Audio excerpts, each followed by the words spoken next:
to... Don't worry, I've got us covered. Time for my little present.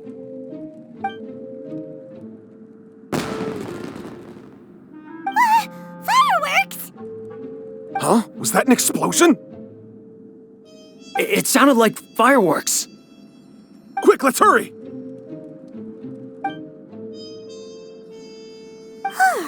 The fireworks were enough to distract them. Maybe more than enough. Fireworks aren't just for festivals, you know. I was particularly proud of this batch. I decided to. Whoa! Should we really be off work this early? There is still a lot left to do.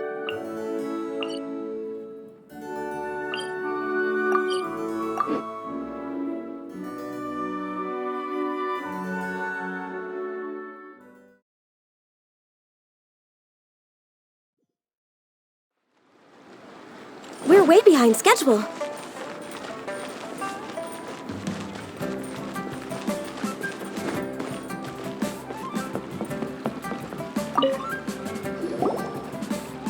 Ad Astra Abyssosk. What can I do for you, traveler? Ah, yes. I've heard that you've already made arrangements with the captain of the Crux Fleet regarding your passage to Inazuma.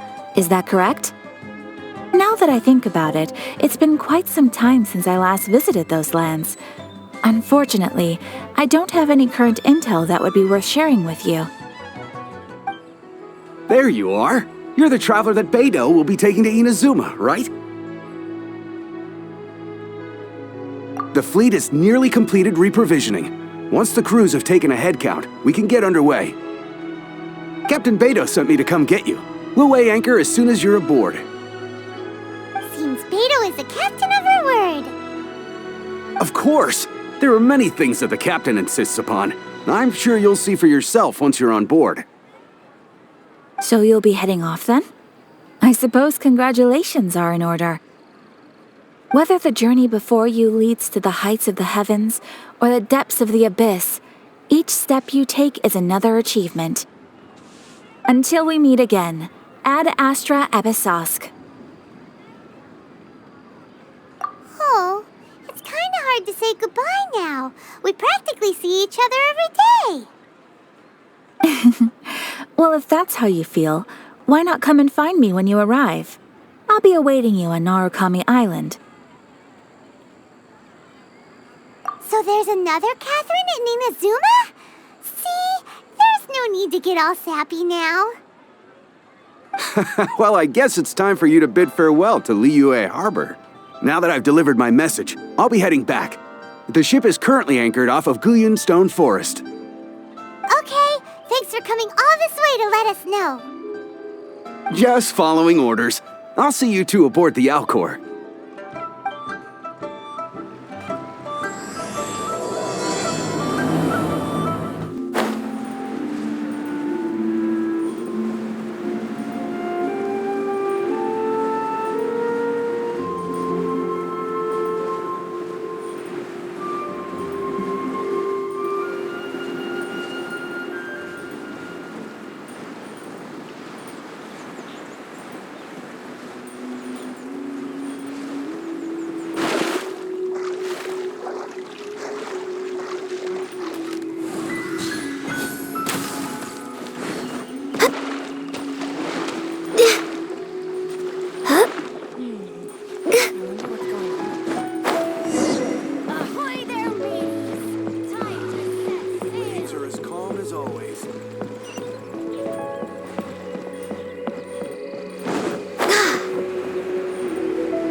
You finally made it.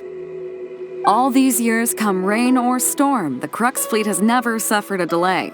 If it were anyone else, I might have set sail already. Don't look too serious, I'm only joking. You're just on time. The crew have just finished making final preparations. Well, now that everyone's here, We set sail for the land engulfed by storm and tempest. The nation of eternity. Anchors away!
Ahoy there.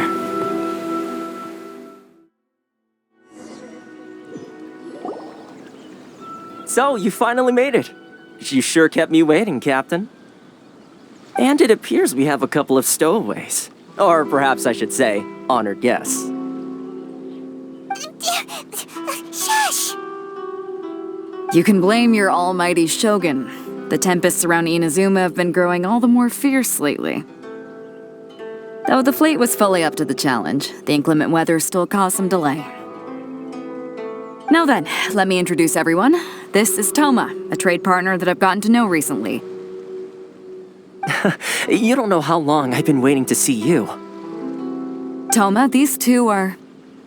Oh, no need for introductions. Their reputation precedes them. It seems even the stormy seas can't keep rumors of these Outlanders' sterling deeds at bay. Oh, it's sure nice to hear you say that. With any luck, it'll give you a head start here. Toma's resided on Ritou for quite some time now. It wouldn't be going too far to say he's the fixer around these parts. If you run into any problems here, just talk to Toma. But if he tries to pull any moves on you, I'll be sure to deal with him personally the next time I'm around. No need to worry. I'm sure we'll get along just fine. Good. Then if it's all settled, I'll be going. I wouldn't want to be caught with my sails down here. I do have a wanted fugitive on board after all. Oh, right. Kazuha. Until next time, traveler. Remember to give it your all, no matter what perilous storms you may encounter. Fair seas, Captain Beidou. Bye-bye!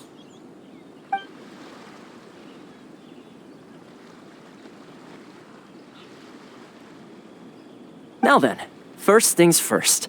We need to go get you registered at the border checkpoint. Paimon thought we were supposed to be keeping things on the down low. Are we just gonna walk into the government's hands? Don't underestimate the reaches of the Sakoku Decree. You wouldn't be able to avoid inspection even if you tried. So we have to play by the rules, even if we're kind of bending them.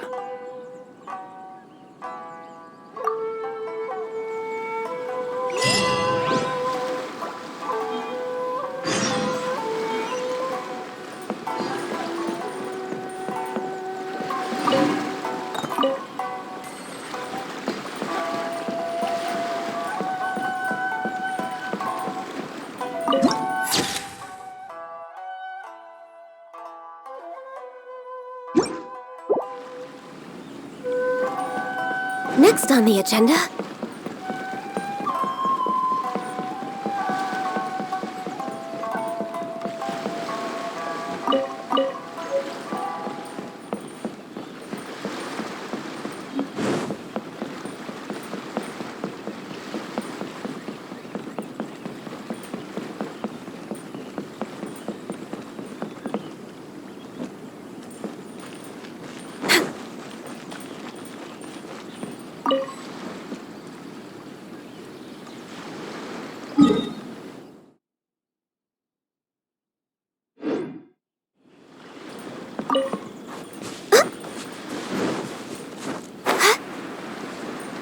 From here onward, you're under the jurisdiction of the Kanojou Commission.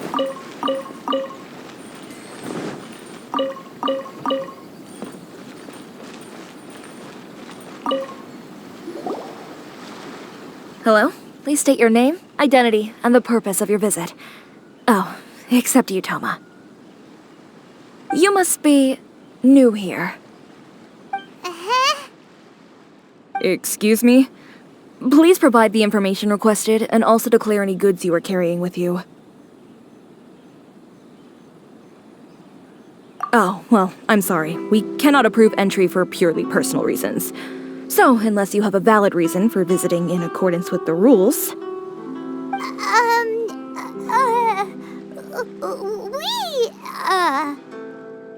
My apologies, but I'll have to ask you to... Here are the entry papers, for your kind perusal. What? Ugh, take your time. No rush or anything. I just wanted to see what you'd say. Sorry about that. I see. Okay. Your papers are all in order. Welcome to Ritou. So, where do we go next? The Outlander Affairs Agency. They only check entry permits here. If you want to remain on Ritou, there's a process you have to go through with them. Sheesh. So it is super strict, just like everyone says. Well, let's not forget that to everyday folk in Inazuma, people from everywhere else are referred to as outsiders. As the word suggests, Outlanders aren't very welcome in Inazuma with the Sakoku decree in force. Not even on Ritou, where they've established an outsider settlement. I like how you think. I've got a feeling we're going to get along very well. Now, let's head over to the Outlander Affairs Agency. Most of the current rules were put in place by the administration of Ritou, the Kanojou Commission. The Kanojou Commission? Yes, one branch of the Tri-Commission of Inazuma, responsible for growing and managing the nation's wealth. You really haven't heard of it before? From here onward, you're under the jurisdiction of the Kanojou Commission.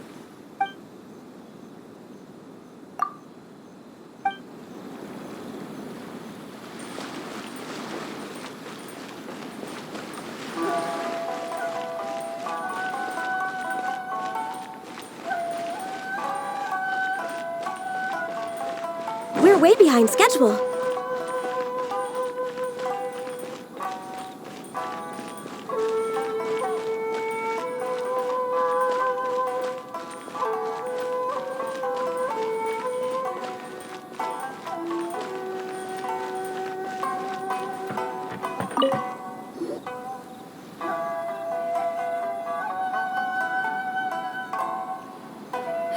You've completed the entry procedures, yes? And now you want to apply for residency? Both of you? Yes, please. Okay, the processing fee will be 2 million mora.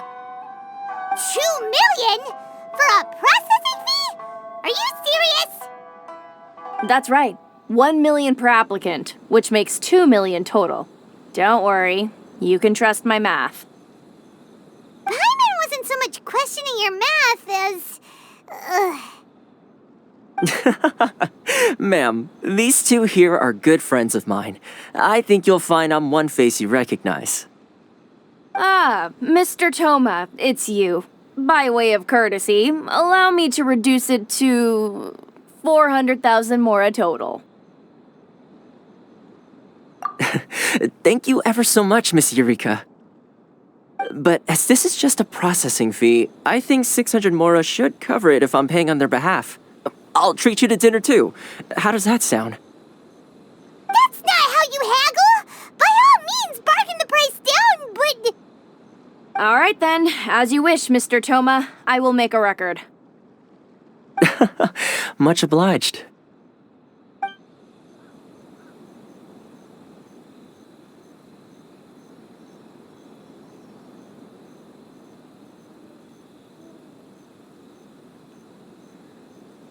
What? She went from 2 million down to 600? There's something seriously wrong with people's sense of finance around here! It's not as mind-boggling as you think. A processing fee is just a figure of speech. The way some here at the agency see it, the fees are easy money, so it becomes a question of how much they can make. So when the day comes that some poor merchant from overseas with more money than sense gets stuck here and needs to apply for residency... Then they'll milk them for all they're worth! Exactly. It's at times like this that having a local friend really comes in handy. Yes, but when you're an Outlander in Inazuma, far from home in this close nation era, there's very little that can be done about it. The most that overseas merchants can do to look after themselves is stick together. That's how the International Trade Association came about. So it's a trade association built by and for Outlanders? Yep. And as well as advancing commercial interests, the association provides help, support, and structure for Outlanders trying to survive on Ritou. Essentially, it's an association devoted to both commercial excellence and survival skills.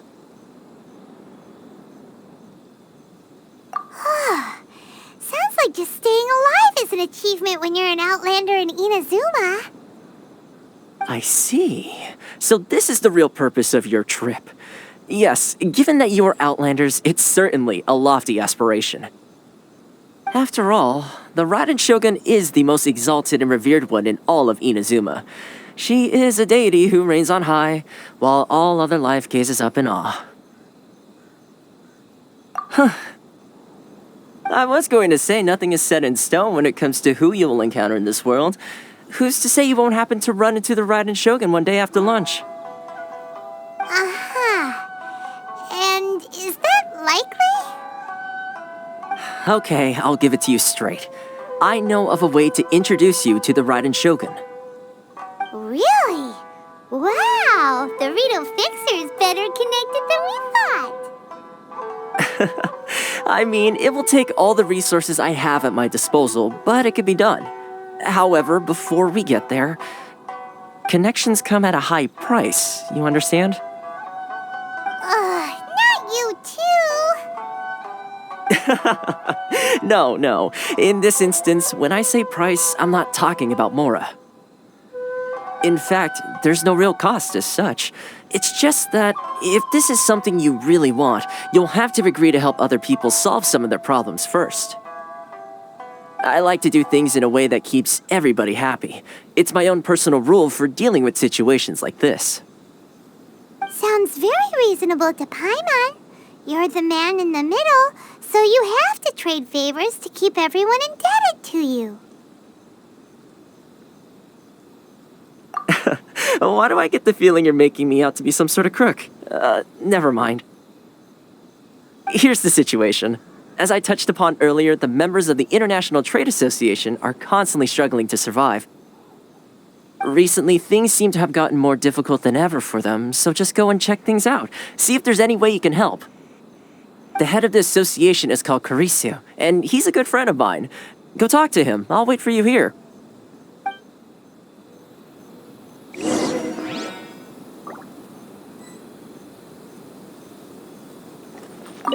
Kurisu will reach his wit's end if things carry on like they are. Go see what you can do for him. Please have your...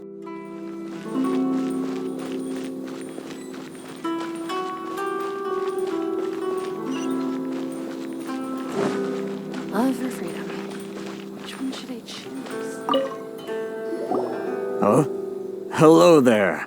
You must be seeking refuge with the International Trade Association. The Outlander Affairs Agency took you for all you're worth, I suppose. Good. That's a relief.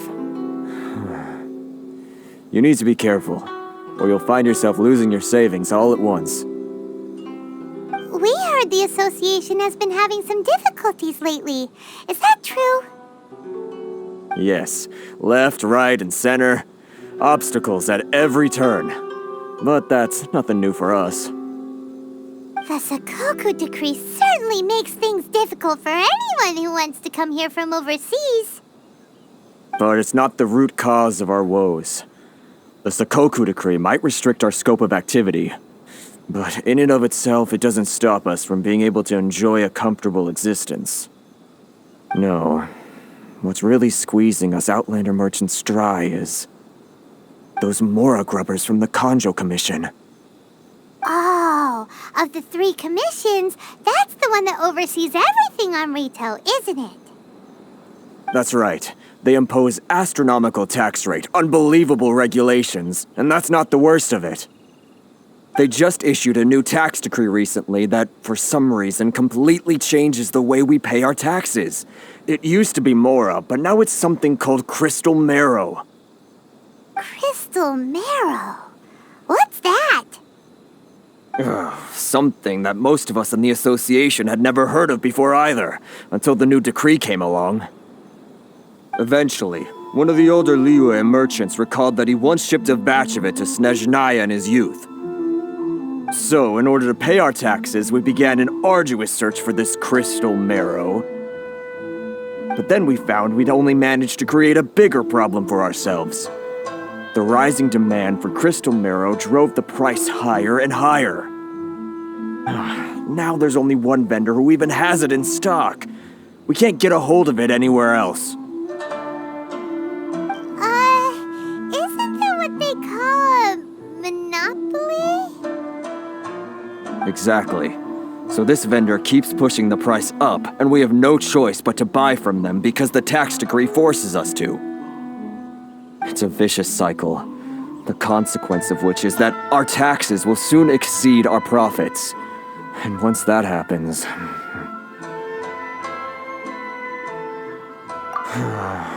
We've tried communicating with the Commission directly, but this is a nation where the cries of a few struggling merchants will never be heard over the ever-present roar of thunder.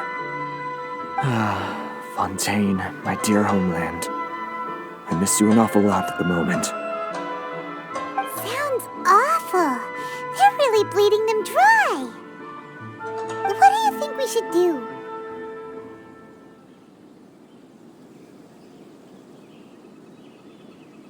That vendor... I've actually done business with him in the past, but after a point he stopped contacting us. I have no idea where he sources the stuff. Well, it definitely sounds like he's being unfair. How do we find him? We could go talk to him and see if he lets anything slip. Hey, that's a pretty good idea. Since you're not affiliated with the association and you're new to Ritou, he may just let his guard down.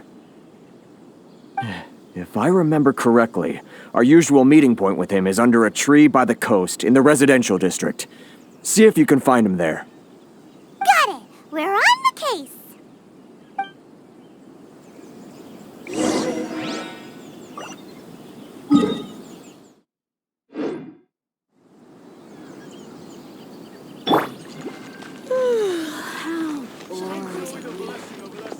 It's not like I'll get any customers.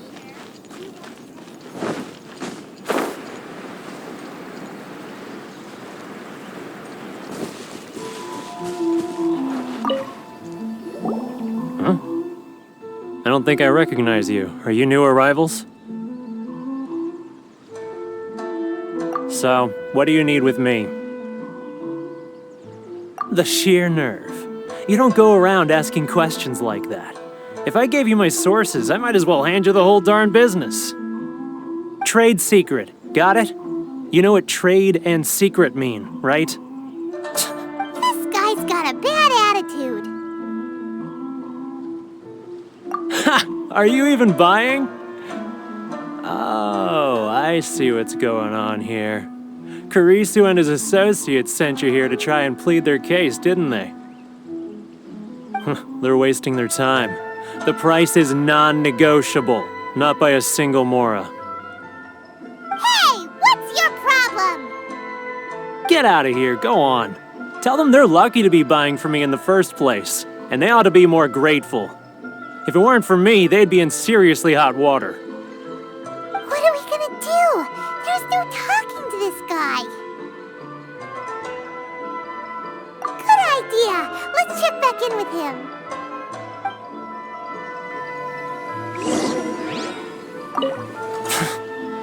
I'm the only lifeline they've got.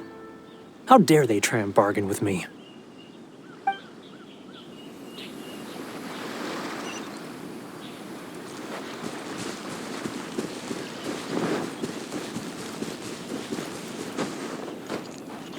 Body and mind.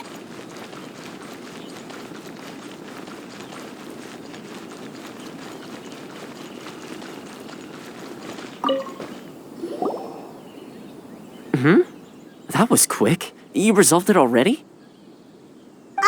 Actually, we're having a little trouble. No? Well, by all means, tell me what you need. I'll help as much as I can. Getting you to go fixing things when you've only just arrived is quite a demand. Oh, that guy? I'm familiar. He used to be a bit of a sorry sight, selling shells that he collect on the beach just to get by, but he seems to have suddenly shot up in the world recently. I can only assume he must have found himself a patron after leaving the International Trade Association. Huh. You're saying he used to be a member of the International Trade Association? So he's an Outlander too? Yes. Couldn't you tell when you spoke to him?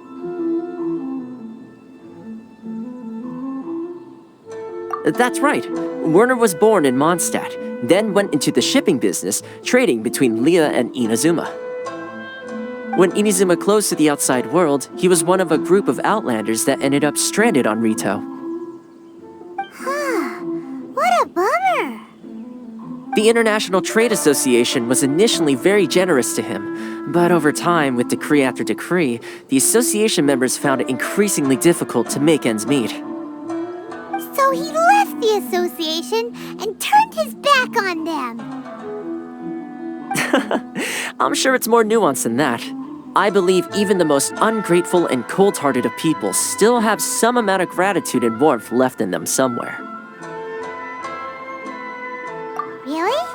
Is that all you need to know? Well then, it sounds like you may have found a way in with him.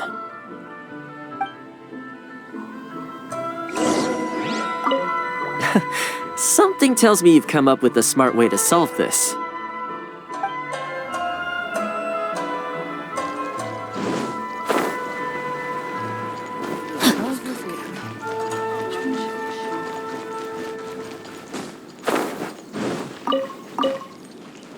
Time to act.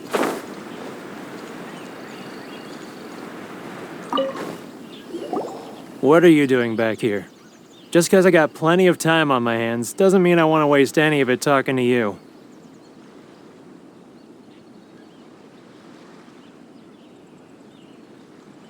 Huh? Where's this coming from?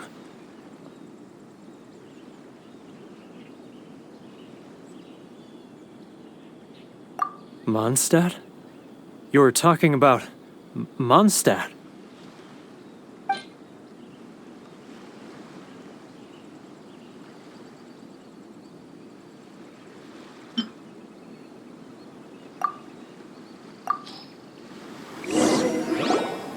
Goodness, I can sense it now. So familiar, but I can't remember the last time I was there. The scent of Mondstadt. Oh, how it takes me back. Oh, my hometown, the home of freedom. How I long to go back and visit. Oh, it's working! So, trying to play my heartstrings like a liar, are you? I know what you're up to. Huh? What is this? What are you up to now? Just close your eyes already! You mean the sound of the ocean?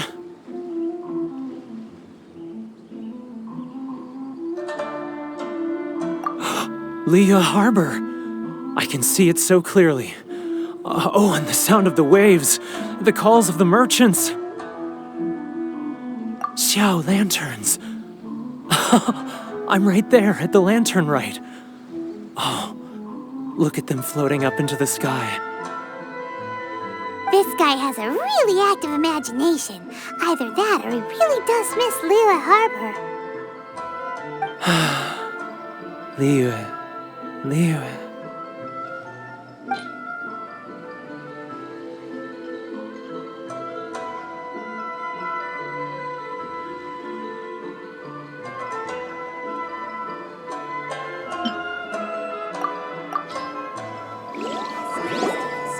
Wait. Stop. That's enough. Don't make me relive it anymore. My poor heart can't take it.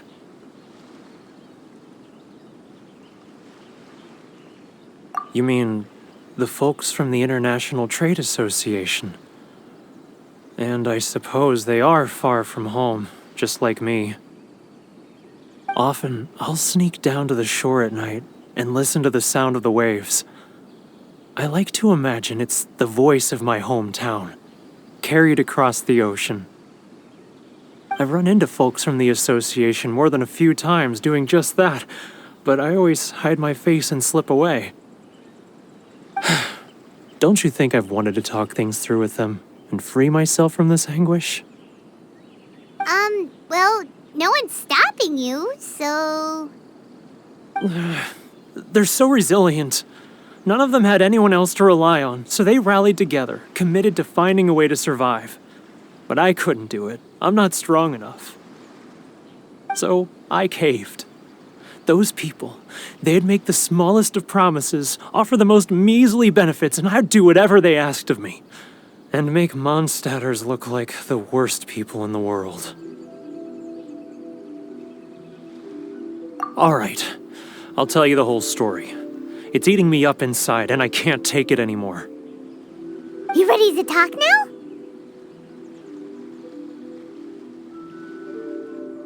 But I betrayed them. I can't show my face there. Come on, you scaredy cat. Look, you messed up, but now it's time to make things right. So come on, get it off your chest. What's the deal here? It's a scheme by the tax collection Ashigaru, Keijiro and his companions. They start by overtaxing the merchants, then take the extra crystal marrow they receive and stockpile it.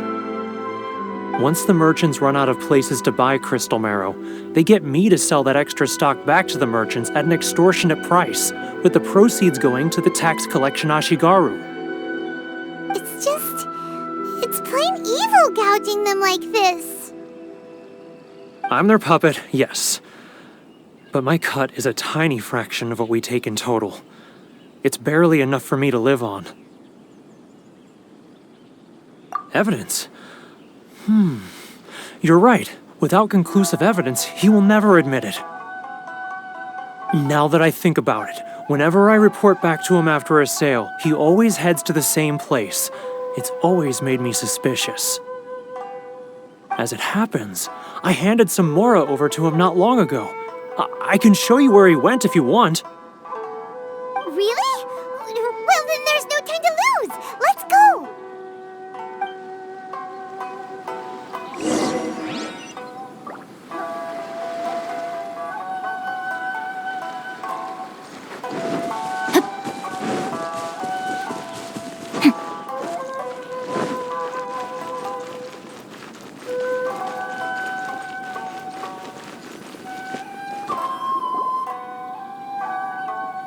Keijiro!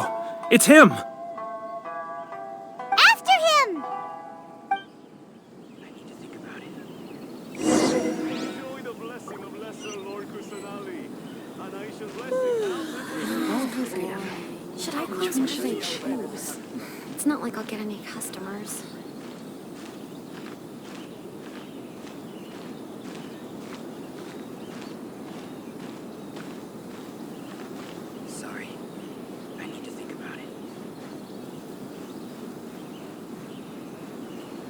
Too close! That's too close! He'll notice us for sure! Should I close early? It's not like I'll get any customers. Now, who else is behind on payments? Let me think. Yes, the Trade Association clique still needs to be brought into line. He's getting further and further away! What? What was that sound? Shh! Quiet! Don't let him find us! Must be hearing things. Drat, I'm behind schedule. I need to hurry. He's getting further and further away! Let's catch up a little.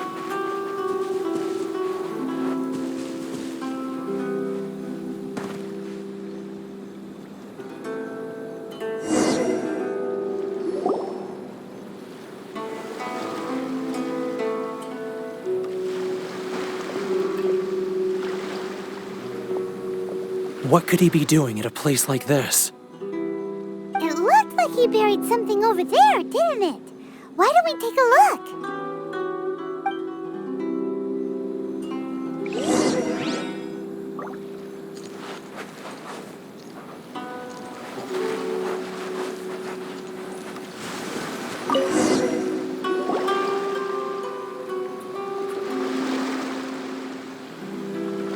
Whoa, it's a ledger.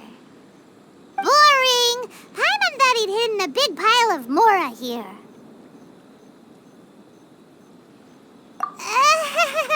Yeah.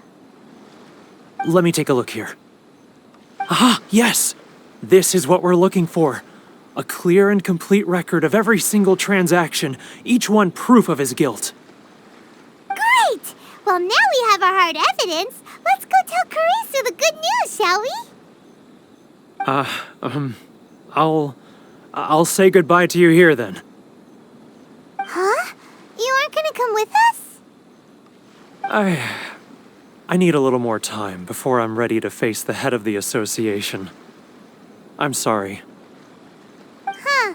Poor Werner's a pretty awkward guy, huh?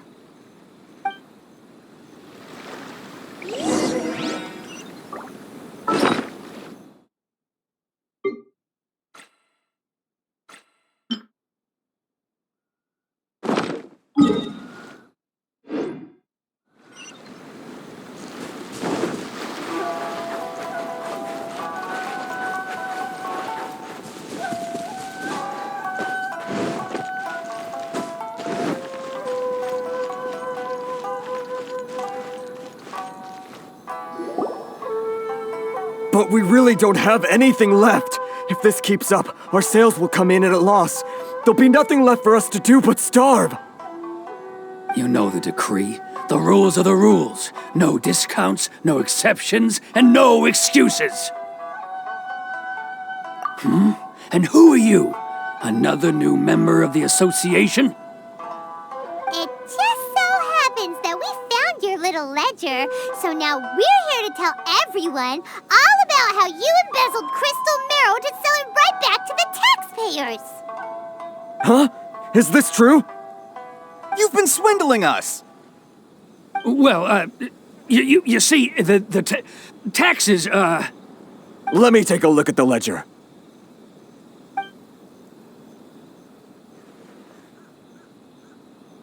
Well, would you look at that? Every payment the association has made is right here in your personal ledger. So, Mr. Keijiro, it seems you have some explaining to do. How shall we settle this, So you think you can use this against me, do you? It's quite obvious that I'm merely trying to earn a modest living for myself, like anyone else. Word has it that Samurai and the Commission place great importance on reputation and prestige. Though I'm sure Commission members won't blame you once word gets out. Huh? Is that a threat? Are you threatening me? No, not at all. I'm simply stating that it would be quite a pity if an illustrious gentleman such as yourself were to have their reputation tarnished. Well, even if what you say is true, what do you suggest we do about it? I believe you still have a quantity of crystal marrow in your possession, correct? Perhaps that crystal marrow could be used as compensation for the recent tax hike, and us merchants could finally have some more breathing room. Is that it? Oh, do you have any idea the hoops I had to jump through to get the crystal marrow and keep it hidden? Fine. In that case, I'll send it over to you today. And not even an ounce of shame for his actions. So that's it? My shop's been closed for weeks now. I've even had to ask my friends to help bail me out. What about my losses? Come on, Harrison. We've already struck a good deal here. I'm sick of being pushed around like this. I won't let him off so easily. Harrison! Hey, what's all this racket? Does someone dare question the decree? Ah, Chief, you've arrived. What was all the commotion I heard just now? Oh, we were just discussing a minor tax issue. I do my utmost to lend them a helping hand, but they're never grateful. A helping hand? The only thing you're doing is stuffing your greedy pockets with our hard-earned wealth. I assure you that Hirage Shinsuke will hear of this. Oh, and you dare to utter the Commissioner's name. You Outlanders have no respect for the rules. Seize the merchants. We will resolve this dispute back at headquarters. Uh-oh. This is going in a bad direction. Gentlemen, come now. Is there any need for this? If there's a dispute to resolve, let's get a drink and talk it over. Who are you supposed to be? And why in my right mind would I join you for a drink? Ha! You never heard of the Fixer? Here's my card. Huh. You're from the Yashiro Commission. Shh. Huh. Well, this is Kanojou Commission territory. However powerful the Yashiro Commission may be, you have no business meddling in Ritou's affairs. Of course not. Still, perhaps you could show the young lady of our clan some courtesy. You wouldn't want your name showing up in a petition to the Shogun, would you? That fan, the Shirasagi Himegimi. I don't need any trouble with her. Okay, let's forget all this. It'll give us one less thing to worry about. But, Chief! Enough! We're leaving! Let's get dinner one day soon, gentlemen. My treat, I insist. No response, huh? I suppose that bridge is well and truly burned then. Thank you so much, Toma. But I'm sorry your relationship with the Kanojou Commission had to suffer for our sake. Hey, I was joking. It's a small price to pay, and you're more than welcome. If there's anyone you should be thanking, it's the Traveler. He's the one who found a way to turn things around. If nothing else, I'm sure the tax collection Ashigaru will tread a little more carefully in the future. Toma, what was all that? Shh, not here. Too many people listening. Let's move somewhere else.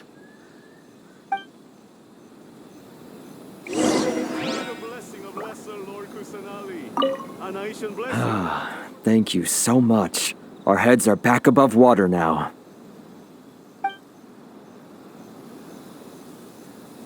It's tyranny, plain and simple. Corruption seems rife in the Kanojou Commission.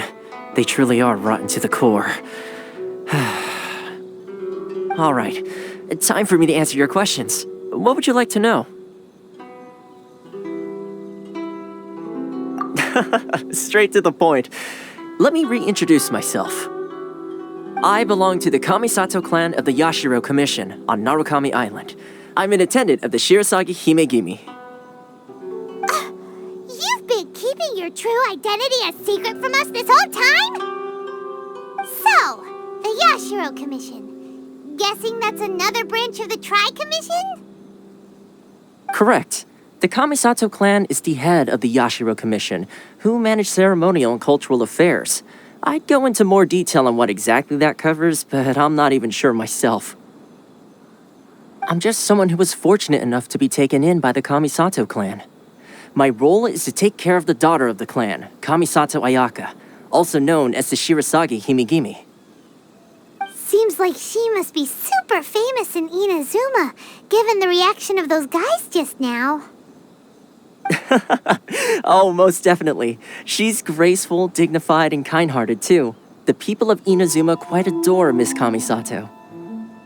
Her fame even somewhat eclipses that of her older brother, Kamisato Ayato, despite the fact that he's the current head of the clan. I suppose those who treat others with compassion earn themselves the same treatment in return. Miss Kamisato's situation certainly seems to attest to that. Take me, for example. I'm just an attendant, and yet she treats me as an equal, as she would a friend.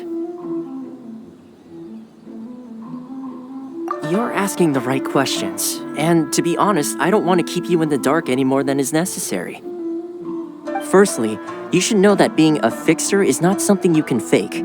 I spent the better part of a month tirelessly building up a network of relationships on the island, and I got to know Captain Beidou during that time too.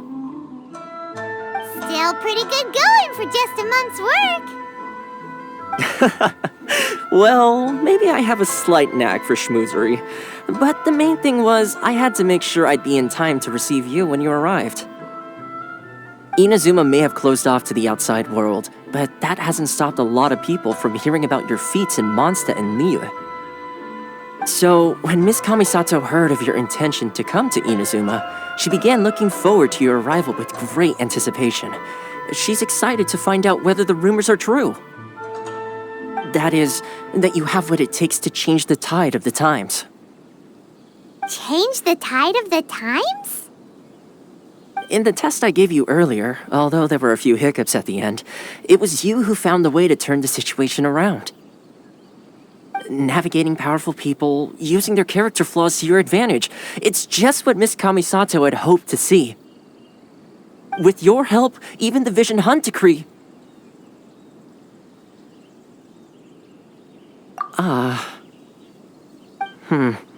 That's an unexpected development. Perhaps our sources were misleading. Yes, of course. I completely understand, and as agreed, I shall help set that up for you. Toma sure didn't put up much of a fight. Well, my work on Ritou is done. So I suppose this is goodbye for now. Oh, one more thing. This invitation letter is for you. When you get to Narukami Island, you can find me at the Komore Teahouse, as per the letter. Good luck with everything. See you soon.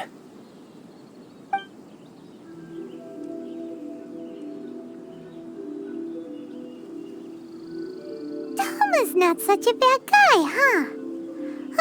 We should get going. Huh? What's up? Oh, right!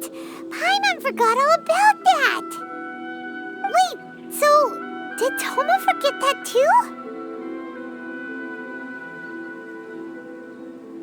Oh, darn it! No wonder he was so matter-of-fact about the whole thing!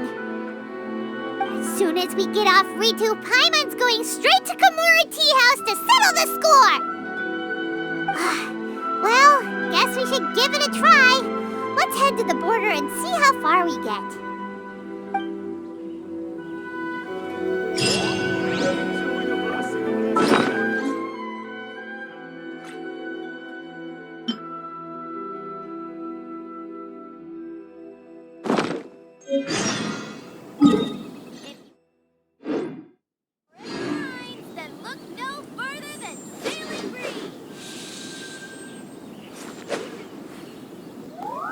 Inazuma's cooking. I'm not used to it at all.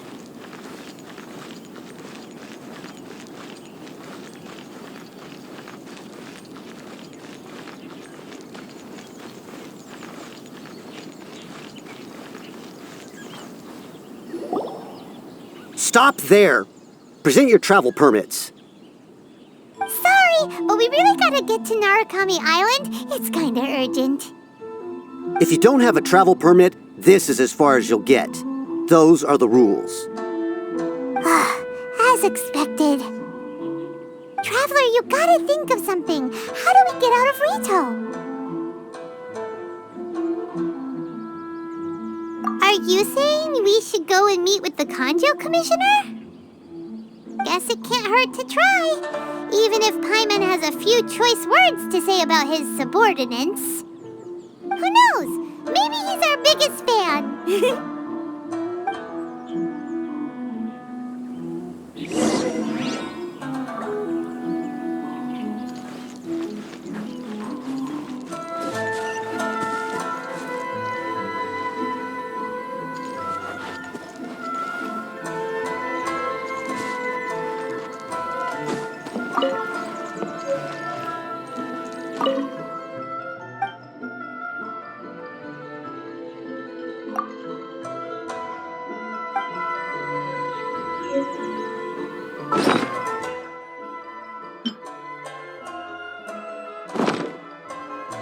Narukami Island is up ahead. Cannot pass it.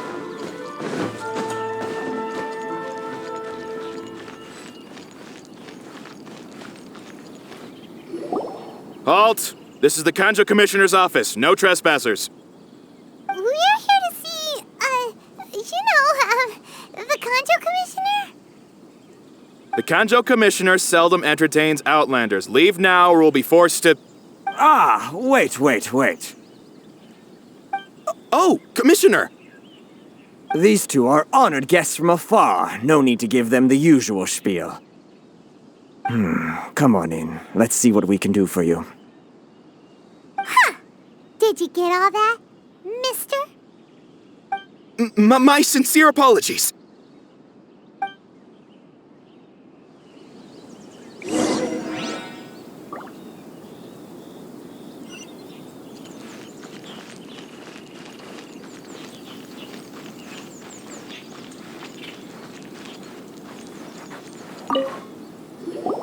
I am Hiragi Shinsuke, Kanojou Commissioner and head of the Hiragi clan. It's an honor to meet you both. Nice to meet you, sir. So, the reason we wanted to come and see you was because... All right, all in good time.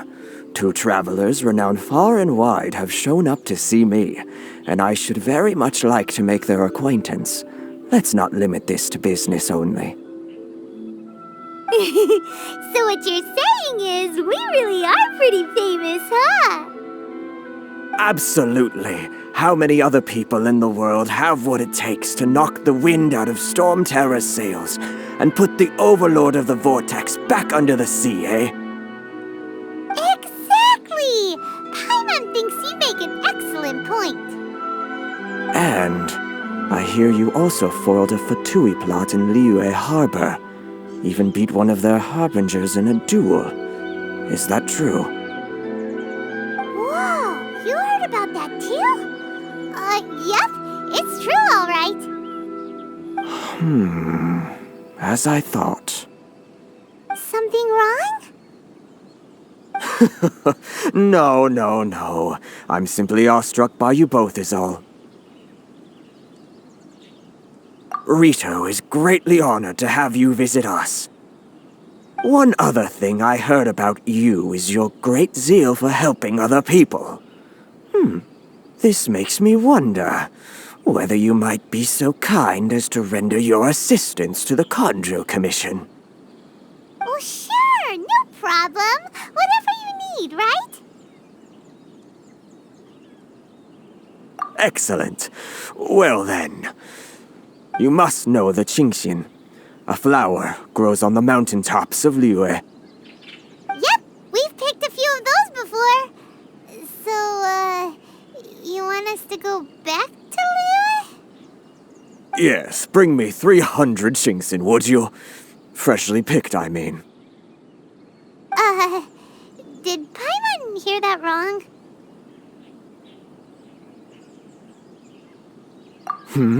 Too much trouble, is it? I see. Then how about this? We have a few items that need delivering. Perhaps you can help with that? That sounds much more like it. 709 letters to be precise. Hey, what gives? How come you don't have people to do that already? Terribly sorry. We're just a little short on people lately. What sort of an explanation is that? Traveler, what are we going to do? Should we really help this guy?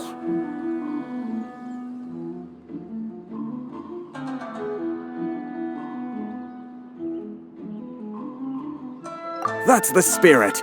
Don't keep me waiting too long now.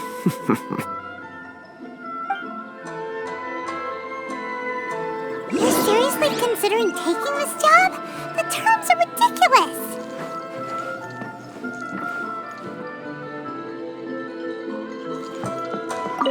Have you finished the work that we spoke about, Report back to me once you've finished.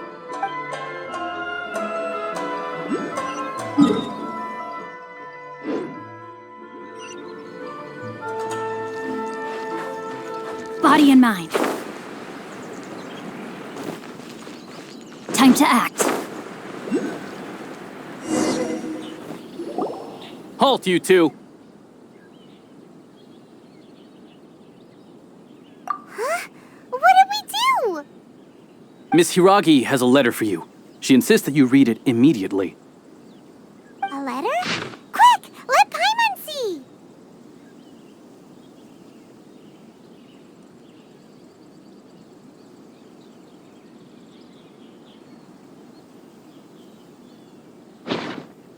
So this means she wants you to secretly meet her at night? But you didn't seem surprised at all by this. What's going on? Paimon knew something just didn't seem right about him. Let's ask her tonight and see what she has to say.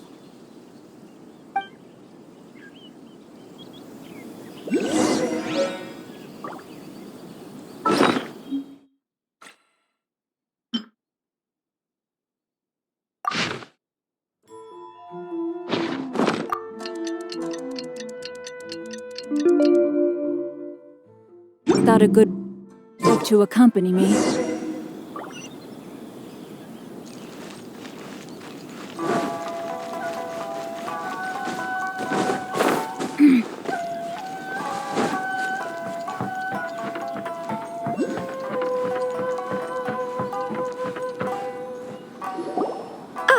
You finally arrived. Allow me to introduce myself. I am Hiragi Chisato. This is technically the second time we have met. It's a pleasure to see you again. Wow, she's the daughter of the Hiragi clan, all right. No need to be so formal. I've long marveled at your accomplishments, and at last we have the chance to meet. Is it Paimon, or does something seem a bit off here? The reason why I wanted to secretly meet you here is, well, I feared that I might never have another opportunity to discuss this with you. Discuss what? Ahem. I should like to ask for your help with delivering a letter.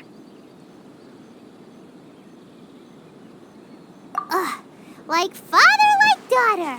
Couldn't you be more original? No, you misunderstand me. Please, allow me to explain.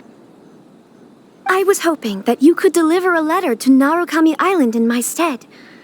It is to be given to Kujo Kamaji of the Tenryou Commission. My father has always forbidden me from communicating with him. He knows that there are prospects for my marriage that would better serve him politically. But my heart is with Kamaji. There is no one who would dare defy my father's will on Ritou, but you are Outlanders. Outlanders seeking to get to Narukami Island. It would be regrettable to let such an opportunity pass. Oh, Paimon gets the whole picture now. Of course, in doing so, I will also do everything in my power to help you leave Ritou. That is my promise.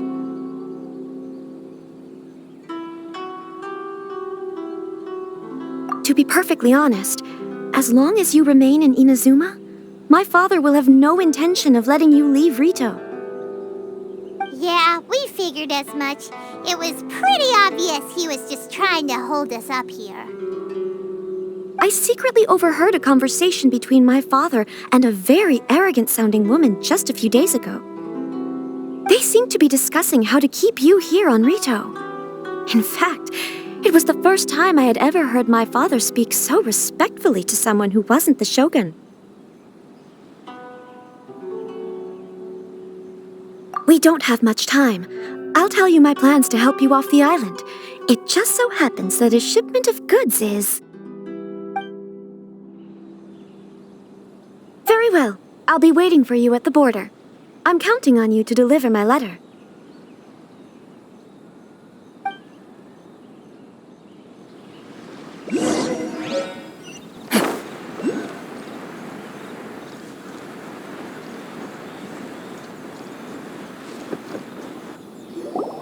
Hold on, please. These goods are being sent to Watatsumi Island? My lady, this is an unexpected honor. You are correct. These goods have been repeatedly requested by the Kanjou Commissioner. We must be certain that they reach Watatsumi Island intact. Is there something wrong, Lady Hiragi? No, as you were. My father simply has some concerns of the shipment's safety, and has ordered that myself and an additional qualified escort be dispatched to ensure safe transport of the goods. My lady, you aren't suggesting that you intend to escort this shipment personally, are you? There's certainly no need for you to trouble yourself with such a matter. And as for this qualified escort... Please, do not cause us any further delay. If memory serves me right, my father has already asserted that this shipment must arrive on time. I'm certain punishment will be duly dispensed if it fails to do so. Yes, of course, my lady. It's just that, well, we don't know who this... Now, need I remind you of the penalty if anything were to happen to me en route? I'm sure you are all quite familiar with my father's temperament. Do you really presume that you can fully guarantee my safety on your own? Boy, Chisato can talk the talk. They don't stand a chance. Yes, my lady. Very well then. It's an honor to have you accompanying us. Your safety is our highest priority. Shinojo, you can't really be agreeing to this. Well, the request is from Lady Hiragi herself. It is our duty to serve her in the utmost capacity. Yes, but that's not the problem here. Well then, if we're through here, I suggest we set off at once. Dawdling will only allow potential thieves more time to prepare, no? Yes, my lady. You heard her. There's no time to lose. Cannot pass without a permit.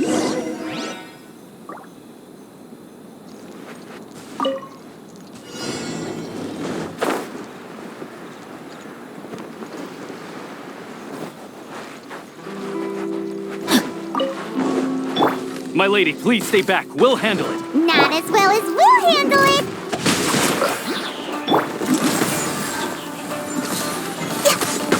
By royal Yeah, Dumpty Dumpty go!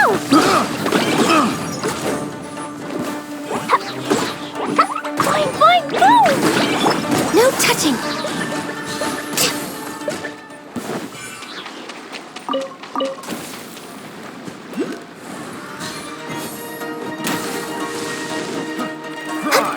Born of ice and... Monster sighted! Prepare to counterattack! Protect Lady Hiragi at all costs! We'll take care of this! Stay with Chisato!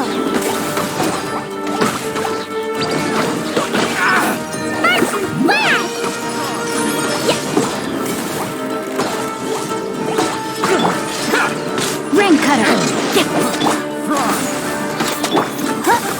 Oz, reveal thyself!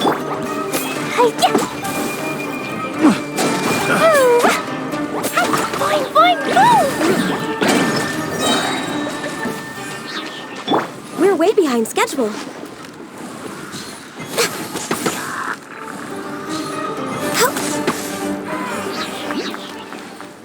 Watch out! More monsters inbound! Lady Hiragi, stay close.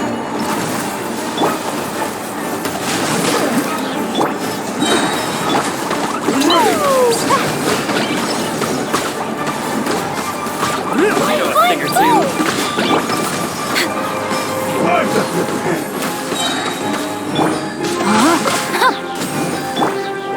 Cut down. It's a fairy.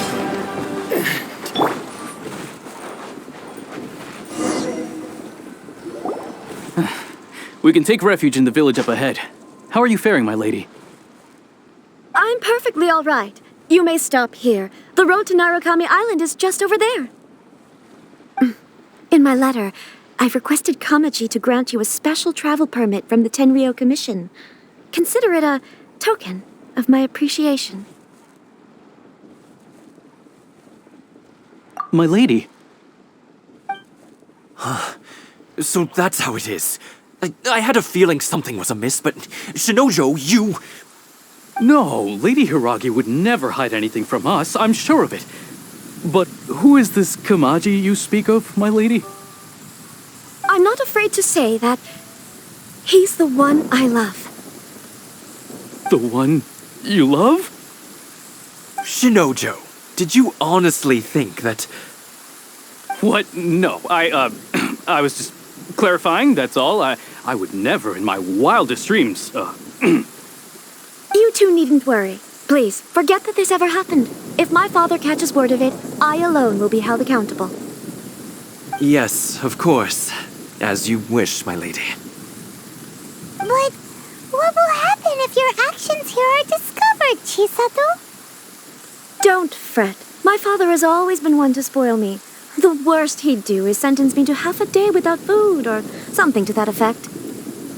Huh. Paimon never suspected a guy like him could have a soft side. I wish you a safe journey. I'm sure we will meet again. Bye, Chisato!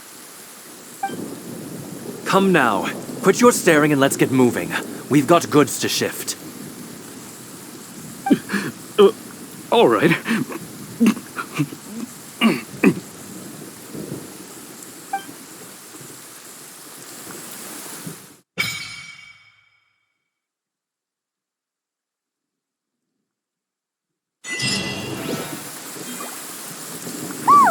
We're finally on our own way again. I suppose it's time we find Toma. Now, where did he say he would meet us again? Oh, right! Komore Teahouse!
I'm just a helper.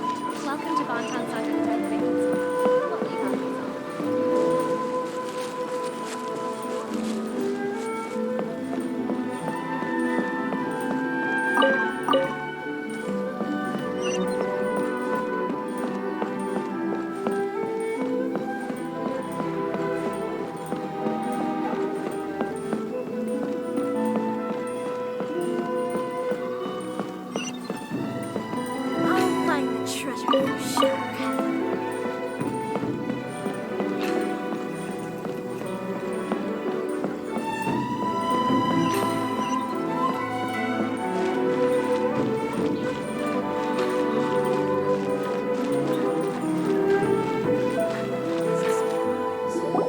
According to the letter, this should be the place.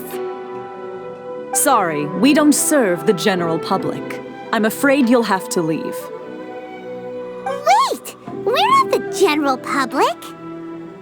Well then, you must be a couple of wandering outlanders that snuck into the nation, judging by your attire.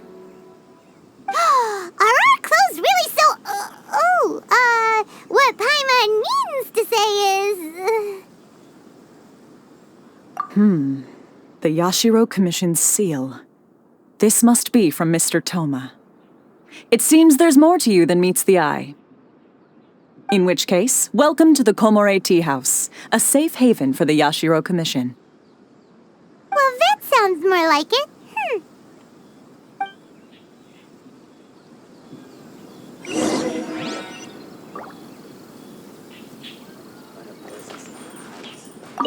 It's been quite some time since I've seen anyone show up with a new invitation letter. I wish you two luck.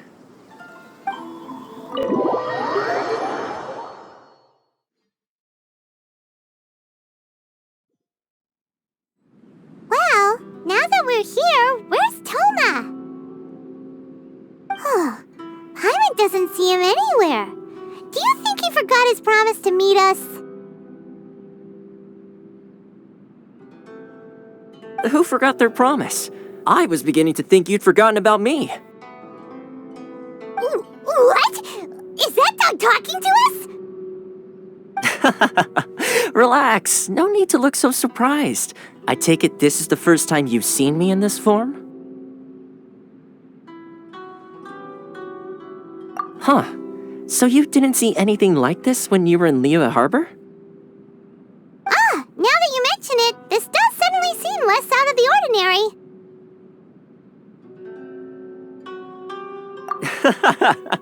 All right. I've had my fun. Hey! You're this close to getting an ugly nickname, mister! Well, I've had some time to kill, given that I've been waiting here for you for so long, as was the case in Ritou. So I came up with this little fun greeting for when you arrived. But in all seriousness, I would like to apologize about that little test you went through earlier, though it was quite necessary. It helped us determine whether or not to bring you before Miss Kamisato, and whether you had the courage to face the lightning alongside us. Don't think that Paimon's gonna forgive you just because you're getting all serious now. Sorry, did I overdo it? My apologies. Let me just say this. You've often found yourself skirting the rules from the very beginning, haven't you? Naturally, this is due to your unwavering and resolute determination. A long time ago, we had a friend who was much the same, but when the lightning struck...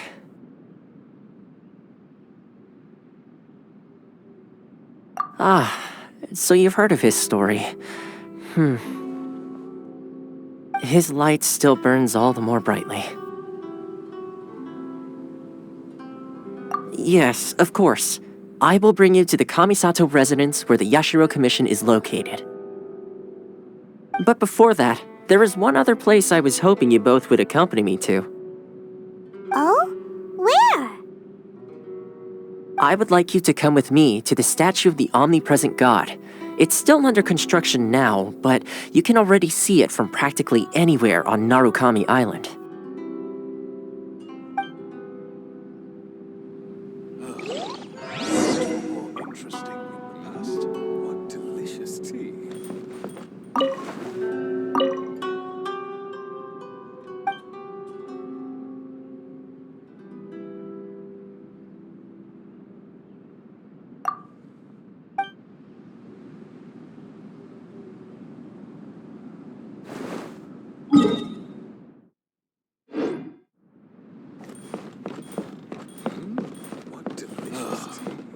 Orcs were more interesting in the past.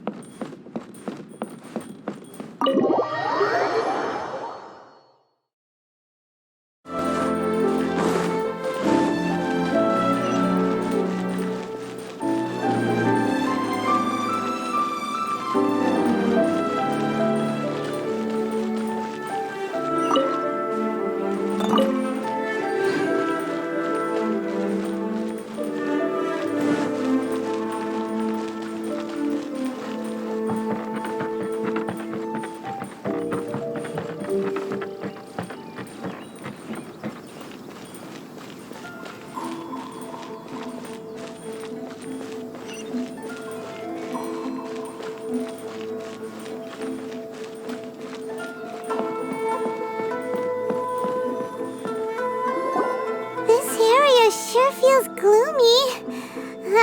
People probably don't come here often, do they?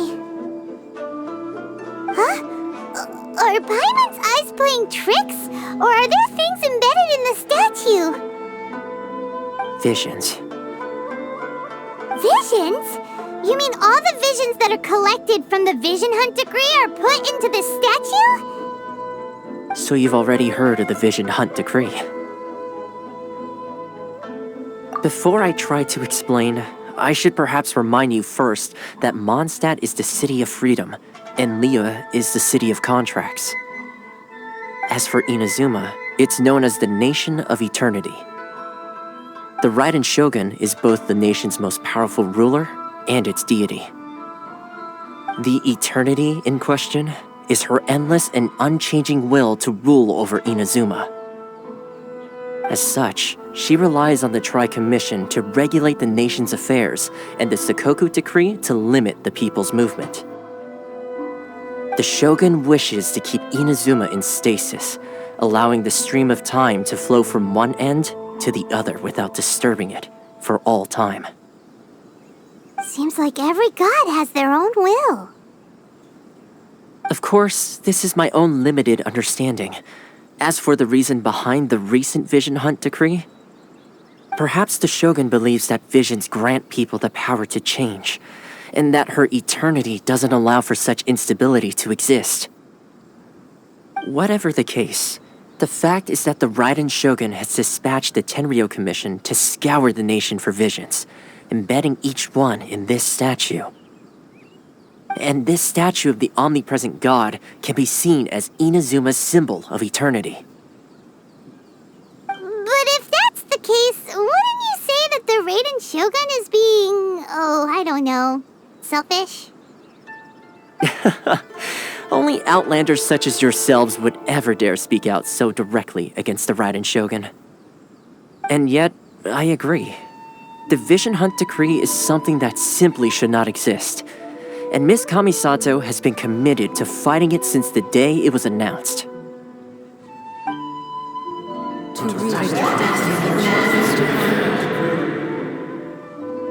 Huh? Hey, are you okay? You look like your mind is elsewhere. Sound? What sound? I didn't hear anything. Did something happen? Yeah, you touched the statue, and then what? Aspirations?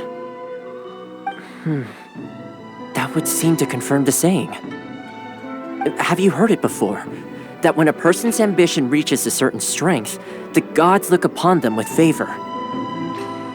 That is where visions come from. In other words, a person's vision represents their ambition. So if what you just said is true, then the ambitions of these people are stronger than I imagined. All right, time for the next stop on our tour of Narukami Island, the Kamisato residence. Finally!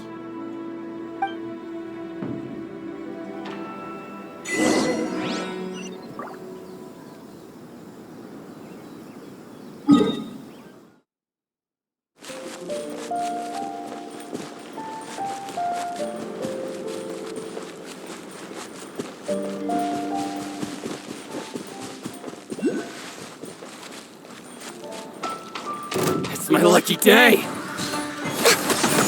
No touching! No, my sword! How's this?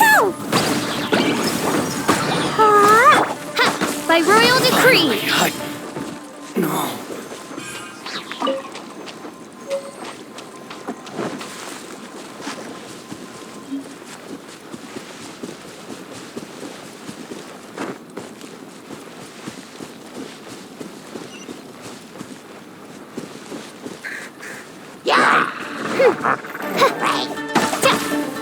Oz, reveal!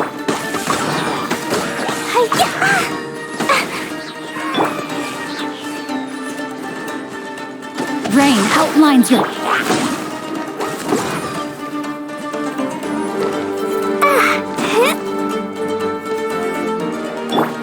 Body and mind. Access denied.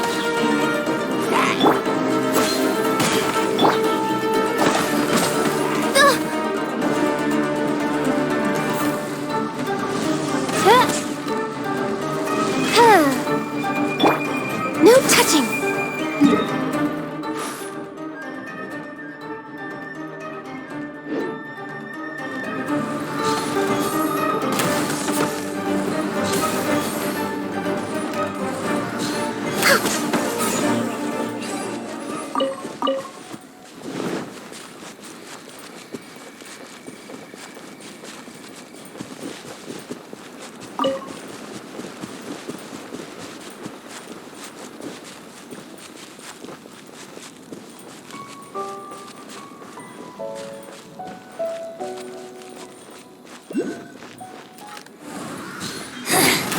The insolent show.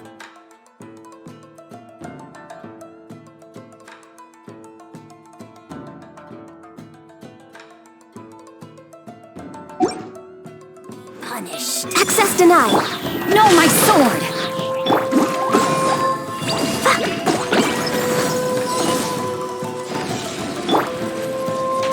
No mercy. No touching. Rain outlines your fate. Get out of my sight. By royal decree. We're way behind schedule.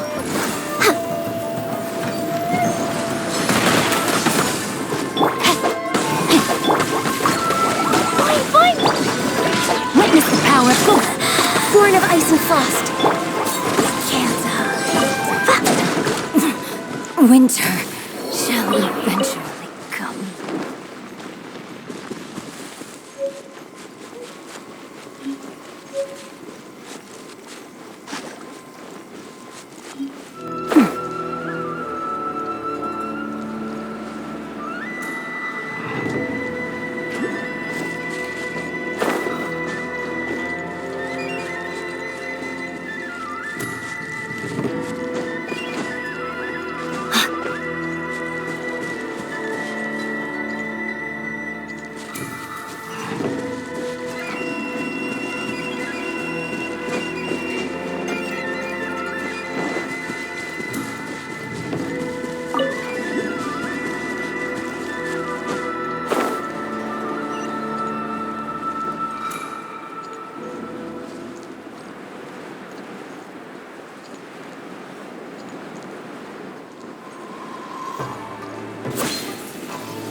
So, this is the kind of place where the big shots of Inazuma live, huh? Paimon kinda expected it to be snazzier. Welcome at last to the Kamisato residence, honored guests. Miss Kamisato is delighted to finally meet you. Is this the Shirasage Himegimi you keep going on about? So, where's she at? Behind the screen? Yes. As the daughter of the Yashiro Commission, this is how Miss Kamisato is accustomed to receiving guests. Consider it a time-honored tradition within the Yashiro Commission. Forgive me if this is an unwelcome surprise. Makes sense. She's a super important person after all. Please forgive my lack of courtesy for receiving you in this fashion, especially following such a long and wearisome journey over the sea. I have awaited your arrival with great anticipation, and Toma assures me that you do indeed possess the power to change the tide of the times. At present in Inazuma, in the name of the Vision Hunt Decree, the people's aspirations are being senselessly trampled underfoot.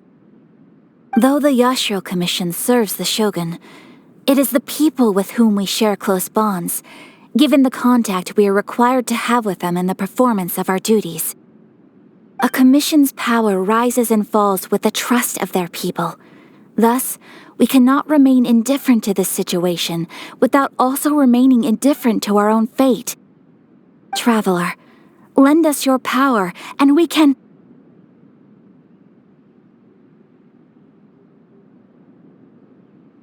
Oh. See, milady, it's just like I said. This will take us nowhere. No, please! Wait! Please, don't go!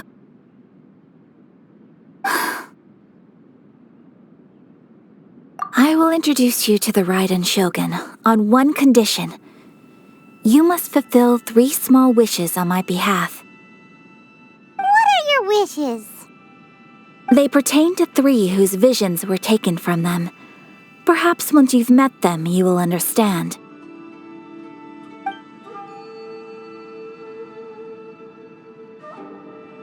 A warrior who guards a village, a former samurai who helped carry out the Vision Hunt Decree, and a swordmaster determined to become the best in the world. Does Paimon got that right? Correct. Please do all you can to help them. I will await your return here.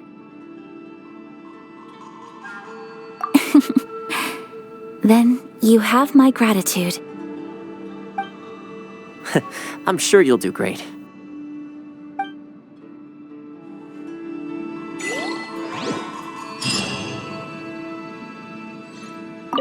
Miss Kamisato's left, it seems. No cutting corners now, okay?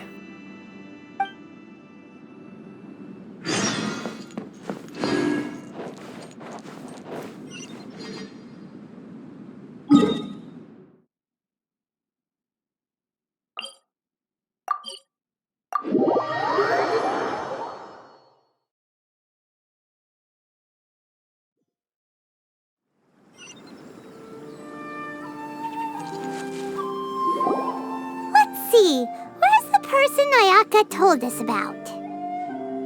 Why are you doing this? Why leave all of a sudden, after all these years? Precisely. It's much too sudden.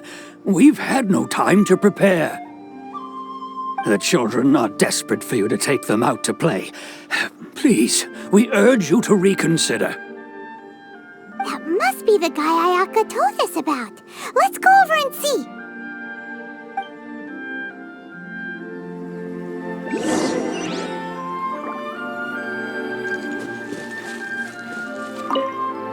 Ah, you must also be here to try and convince Tejima to stay. Tejima has protected this place ever since he arrived here 30 years ago. Keeping out the treasure hoarders, fending off any monsters that draw near, resolving quarrels between the villagers. He has put an enormous amount of work into looking after this place, and we all think the world of him. But now, all of a sudden, he says he plans to leave us. We can't help but wonder, was it something we did? We will gladly apologize if that's the case. All we want is for him to stay. What could be the matter?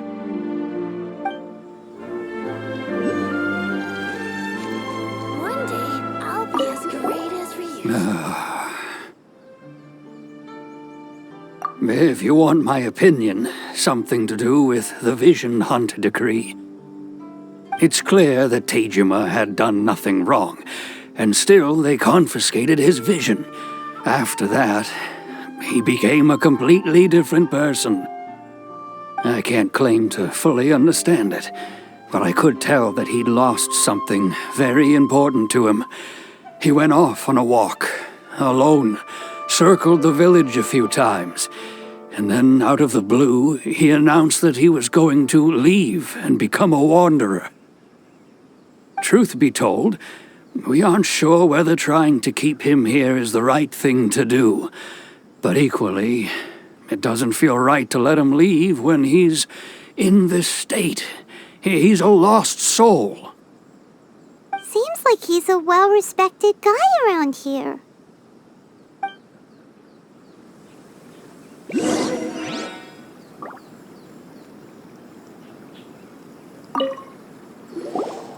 must be Tejima. So what's made you want to up and leave all of a sudden? Me? It's not a question of why I want to leave, but a question of what reason I would have to stay. True, but that's not why I chose to stay here. And what made me want to come here 30 years ago? And why have I never wanted to leave in all that time? I don't have answers to those questions because I can't remember anymore. Ever since they took my vision away, it's like a slice of my memory is gone. In the past, I knew I wanted to stay here. But whatever resolve I had then, it's gone now. So I thought, what's to stop me from moving around instead? The emptiness inside me will be there either way. Okay. Well, in that case, if we help you rediscover the reason you chose to stay, you won't need to leave anymore, right? But if you can't remember anything, it's not gonna be easy. Oh, maybe if you just try a little harder to remember, then it'll all come flooding back? Oh, that reminds me. Last time I brought Tejima some fruit, I do believe I saw him writing in a diary. I keep a diary? If you say so. I honestly can't seem to remember. Oh, yes, you do. And what's more, I remember you saying at the time that you wanted to make a note of a few interesting things. Things which would prove very important at a later date. Perfect! So if we want to keep Tejima from leaving, we just need to find his diary. It must be around here somewhere. Let's take a look. If you don't mind, we will leave you to find the diary. We should head back to the village to inform the others of Tejima's situation.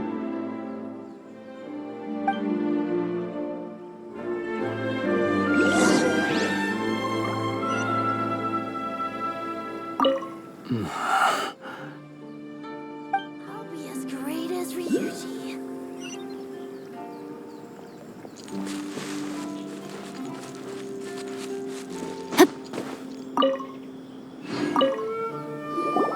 This looks like Tejima's diary, all right. Let's see what we have here.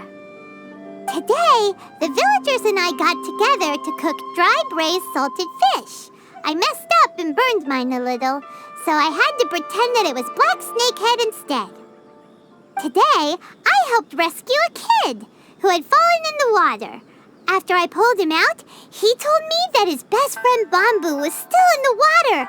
I searched the water the whole afternoon before finding out that Bamboo was the name of his pet crab. I went kite flying today. The string broke, so I chased after it as fast as I could. I soon realized I was never going to get it back, so I just found somewhere to sit and watch as it flew away into the distance. Seems like your average diary of daily village life. Huh? Wait, there's more! I went to pray at the shrine again today and stayed there a while. The omamori you gave me has faded a little, but it is still my most treasured possession. Now that's the kind of info we're looking for. Time to pay a visit to the shrine.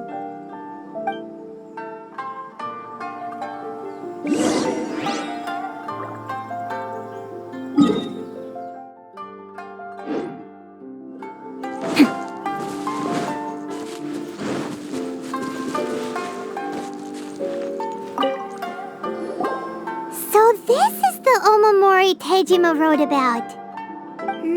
Interesting. Looking at the color and the design, Paimon would have thought it belonged to a child. But anyway, if he had this with him all the time, there's a chance some of his elemental energy remained on it. Do you think that it might come in handy?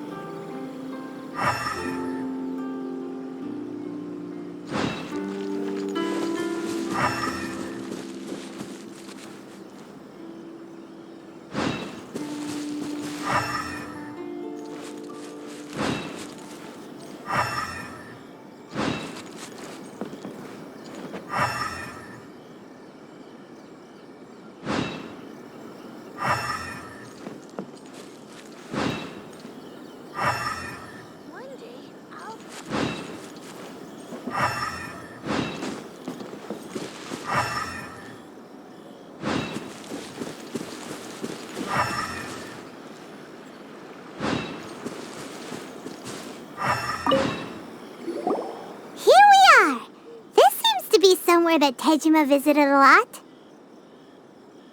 The soil looks like it's been disturbed. Maybe Tejima buried something precious here. Something that kept him in the village all these years? Must be something pretty amazing if it made him stick around for 30 years. Let's dig it up and take a look. Oh, it looks like a letter. The paper's gone yellow. Must have been written a really long time ago. Kondo Village. Sounds so familiar. Where is that place again?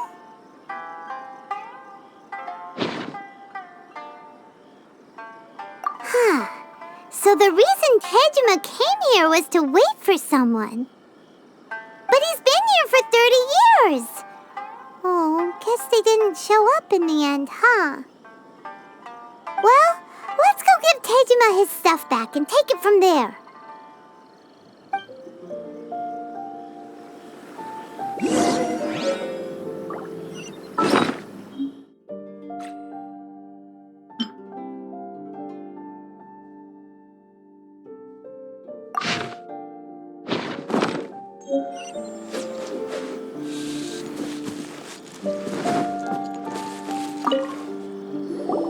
I'll be.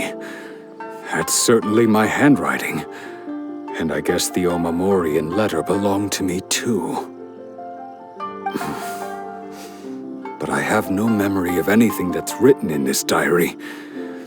Still, it's clear that I was waiting for someone here, and that I chose to wait for 30 years. Over the years, I must have made a note of anything interesting. Anything that I could share with her when we were finally reunited. And just look at all the things that did happen over the years. The time has flown by so quickly. 30 years feels like the blink of an eye. How could I have forgotten something so important to me?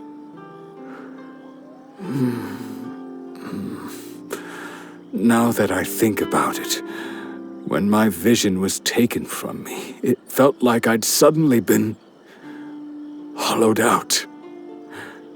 Love, regret, everything I felt for her, it's all disappeared. No, not especially. After all, I've forgotten who she was. Her face, her voice, the things we experienced together. I barely recall any of it. It's as if she'd never been in my life to begin with. As if all these years have been nothing but a hazy dream. I think maybe not. If this is something I waited most of my life for, I suppose I should carry on waiting. Although, what if she were to turn up eventually, only to find I didn't remember so much as her name? Wouldn't that be upsetting for her? When I think about it like that, I do feel a slight tinge of sadness in my heart. How curious. Why am I thinking like this when I don't even remember who she is? It's just like that feeling of emptiness, the feeling that something is missing. Thank you both for helping me reconnect with my reason for staying here. I shall remain here and keep waiting for her. Tejima seems to be dealing okay, but still, it makes Paimon really sad.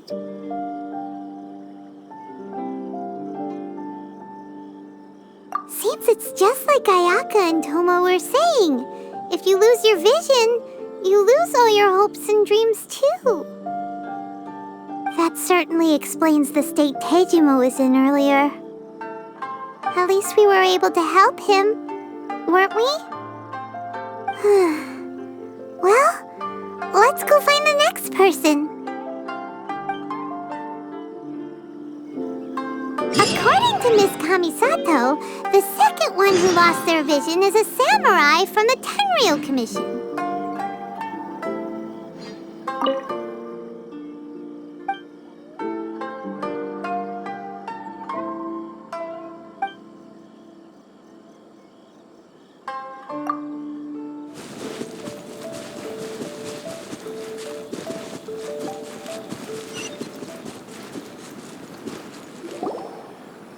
They say the Tenryou Commission is directly controlled by the Shogun. They're the ones responsible for maintaining law and order in Inazuma, the ones actually enforcing the Vision Hunt decree. But why would they take action against one of their own? Paimon doesn't get it. Huh? There seems to be some commotion over there. Let's go see what's happening. I'll ask one more time. Do you intend to withhold this month's emergency provisions? The entire clan is counting on that food! We demand an explanation! How many times do I have to say it? I don't know anything about emergency provisions! You dare deceive us? Those provisions are essential! Do you understand? Not some goods to be pocketed by greedy samurai! You samurai think you can just do whatever you please? The Tenryou Commission will hear of this! Oh, huh? And who are you? One of Kurosawa's gang, no doubt. What? We just happened to be passing by. We heard the commotion and came to see what the matter was. I see. You seem to have come just at the right time. Perhaps you can help us settle this matter. This is Kurosawa. He's a samurai and a member of the Shogun's army. They issue emergency provisions to the area, and he's the one responsible for distribution. In the past, we'd simply ask him for provisions and everything would be delivered. Now, he suddenly refuses to give us anything. He's keeping the provisions for himself, I just know it. We'll starve without them. No one seems to care about us. We used to think Kurosawa was a kind man. But he's shown his true colors. He's the same as all the other samurai. It's no wonder all the visions have been confiscated. The Raiden Shogun doesn't need people like him helping her rule the nation. This must be one of the people Ayaka asked us to help. But why would she ever want us to help someone like him? Maybe we should talk to Kurosawa and see what he has to say.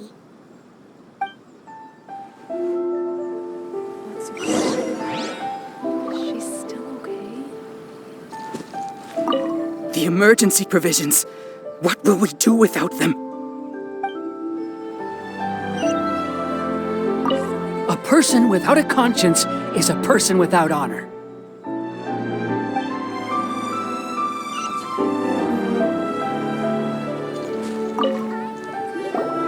I've never even heard of these emergency provisions. I don't know whether it's rumors or whether they're trying to blackmail me. But either way, it's ridiculous. If I was hoarding supplies, would I still be the poor man I am today? My own family can barely get by as it is. No, if you'll excuse me, I've got other matters to attend to.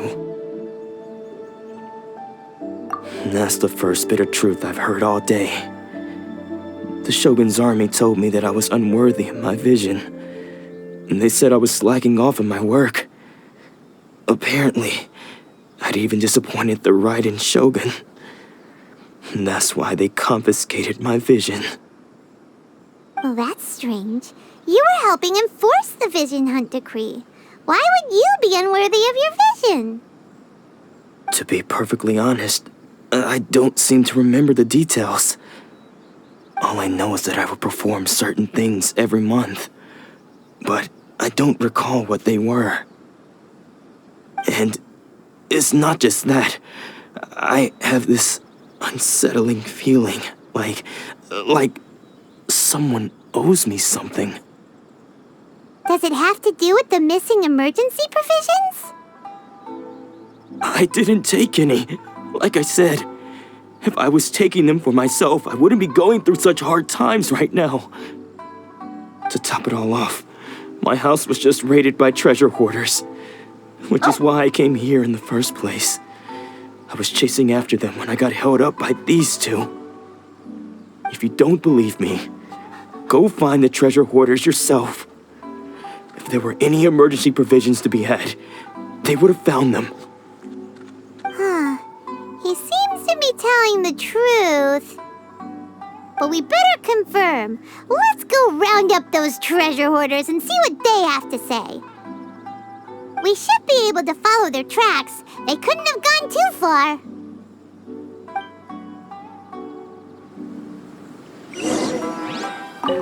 I never thought that one day I'd be relying on treasure hoarders to prove my innocence.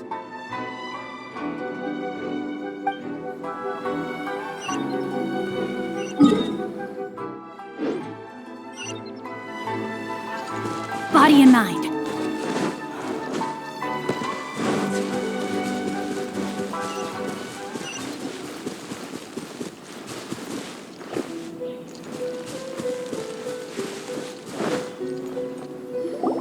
We really outdid ourselves this time. All those samurai houses packed with goods. We really hit the jackpot. I mean, besides that one house. You haven't seen anything yet. There'll be a lot more where this came from. Today's just the beginning. I'll be leading you all on an epic journey of pillage and plunder that will go down in hoarder history. You demand, boss! These seem like the treasure hoarders we're after. Let's teach them a lesson!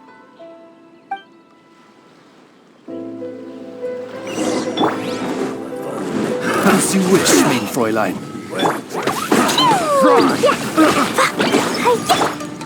No, my... Oh, there goes all the Mora. We worked hard to steal that, you know? Come on, boss. Think of something. Not bad, kid. You ever think of joining the treasure hoarders? We could use someone like you. Kurosawa. Oh, I remember. So he's the one who sent you after us, huh? Just our luck. I knew he shouldn't have hit that place. So what did you see inside? Was it stuffed with food supplies? Food supplies? You kidding? That place was a complete mess. All we found was a strange-looking box, hopefully with valuables inside. I didn't want anyone else to see it, so I was planning on opening it myself once we got back. But now that you've caught us, how about we make a deal? That little box for our freedom. What do you say? You've got a deal! Now show us what's in the box! Huh? What the? There's nothing in here but IOUs! Yeah, a lot of them too! And they all seem to be made out to the owner of a general goods store, a Miss Aoi. We're talking tons of Mora here. We better talk to this Miss Aoi and get to the bottom of this. As for you guys, you're free to go. Just pray that our paths don't cross again. Yes, of course. So, We redeemed ourselves for some IOUs. Does that mean we broke even? Shut it. Let's just get out of here.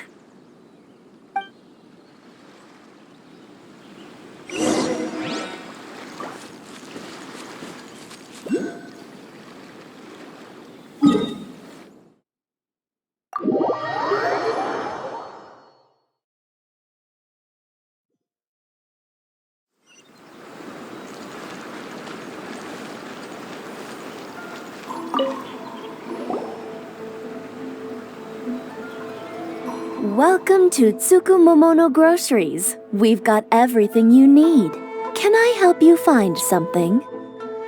Or perhaps there's something you want to inquire about? Ah, so you're friends of Kurosawa, I take it? Perhaps you're here to pay off his debts. Whoa! Let's not get ahead of ourselves. We're just here to learn where they all came from. How did Kurosawa end up owing you so much money? Did he buy anything super expensive here? Let me think. Kurosawa would come regularly to purchase large quantities of foodstuffs. He'd always put the payment on his own account.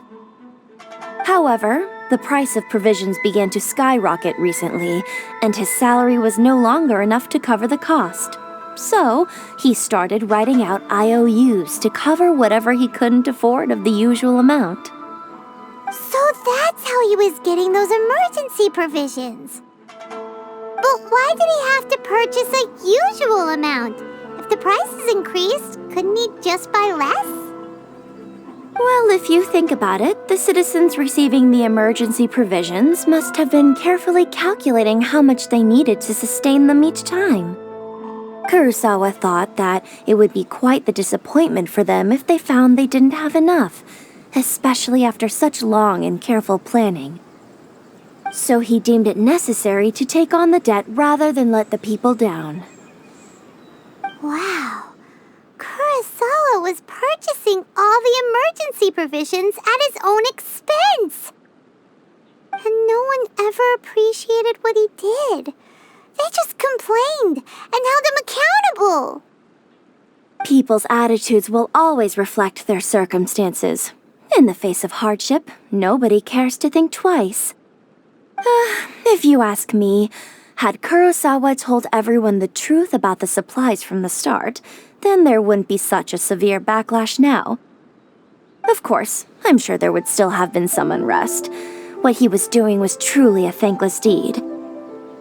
As for why he chose to spend his own money on emergency provisions and never tell anyone, I'm still not too clear myself. If you're still curious, why don't you go ask him yourself? I see. That reminds me, it seems that his vision was recently confiscated. Most unfortunate. If he doesn't clear the debt on his name, he'll have no choice but to sell that sword that is so dear to him. Sword? What sword? Oh, didn't he tell you? He possesses a very valuable blade. He's carried it for years now. I've asked him about its origins. He told me that it was a gift from his father, that it was too precious to sell. In hindsight, I regret that I never made an offer on it. Everything has its price, at least that's what I think. Why don't you ask him about the sword yourself? Perhaps it'll even provide you with the answers you're looking for. Oh, but before you go, if you would kindly settle today's bill. But we didn't buy anything! Information is also a kind of commodity, wouldn't you agree? Don't worry, I won't charge much for information about Kurosawa. Nothing we ever discussed was explicitly confidential anyway. Oh, let me think. 2,000 mora should be a fair price. At least we now know where the emergency provisions are coming from. Plus, we found out that Kurosawa has a priceless sword in his possession. Let's go talk to Kurosawa again and see if he can remember anything.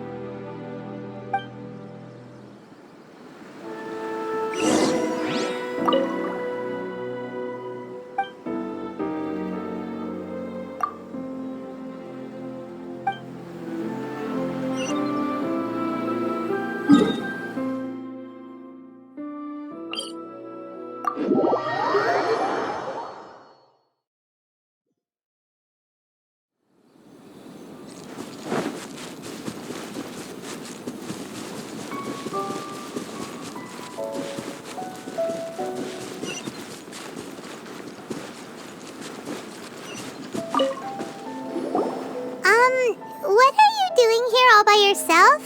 Where did those other two go? I presented them with a choice. Either they left or I drew my sword. They left.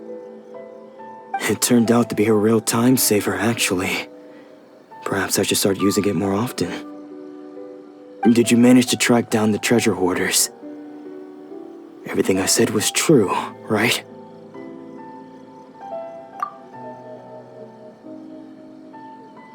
That just about sums it up. It turns out that you really were distributing emergency provisions, but they were all purchased at your own expense. Strange. Is that really the kind of person I was? I don't really have any such recollection. Even after all you've told me, I still don't remember anything. Why was I purchasing emergency provisions for everyone? And why would I put myself in such a difficult situation? I really don't understand. But I cannot deny that when I brandished my sword to scare those two away, I could sense that my body was somehow reluctant to do so. This sword was once wielded by my father. I remember once when I was young, I wanted to sneak out with the blade and show it off to the kids next door.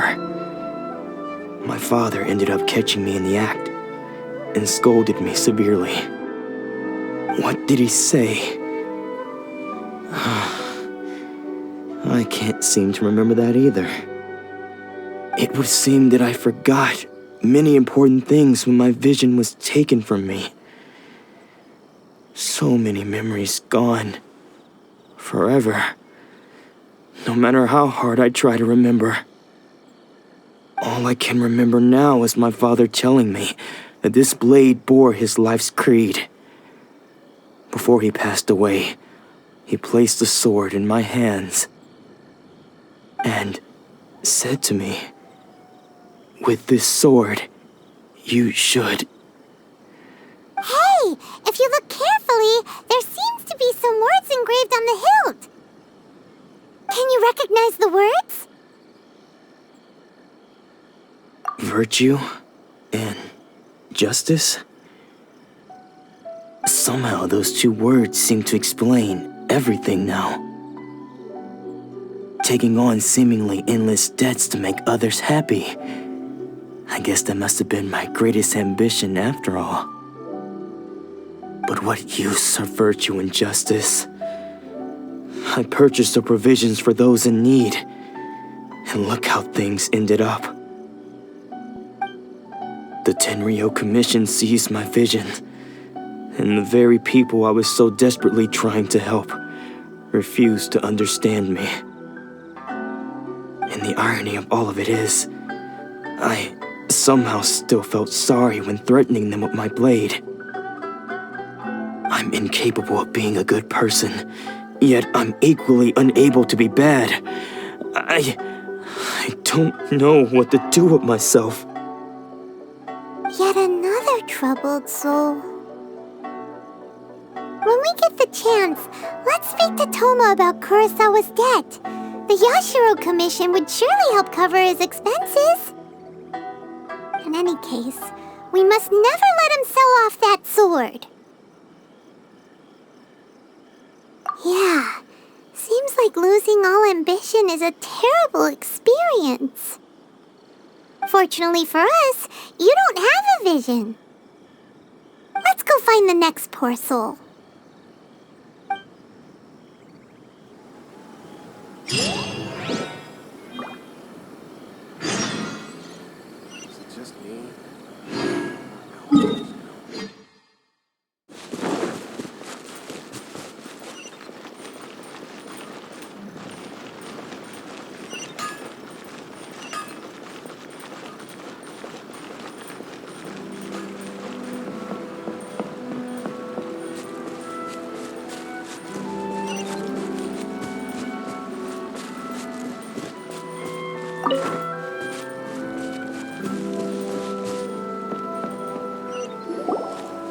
third person who had their vision taken is supposed to be a famous swordmaster around these parts.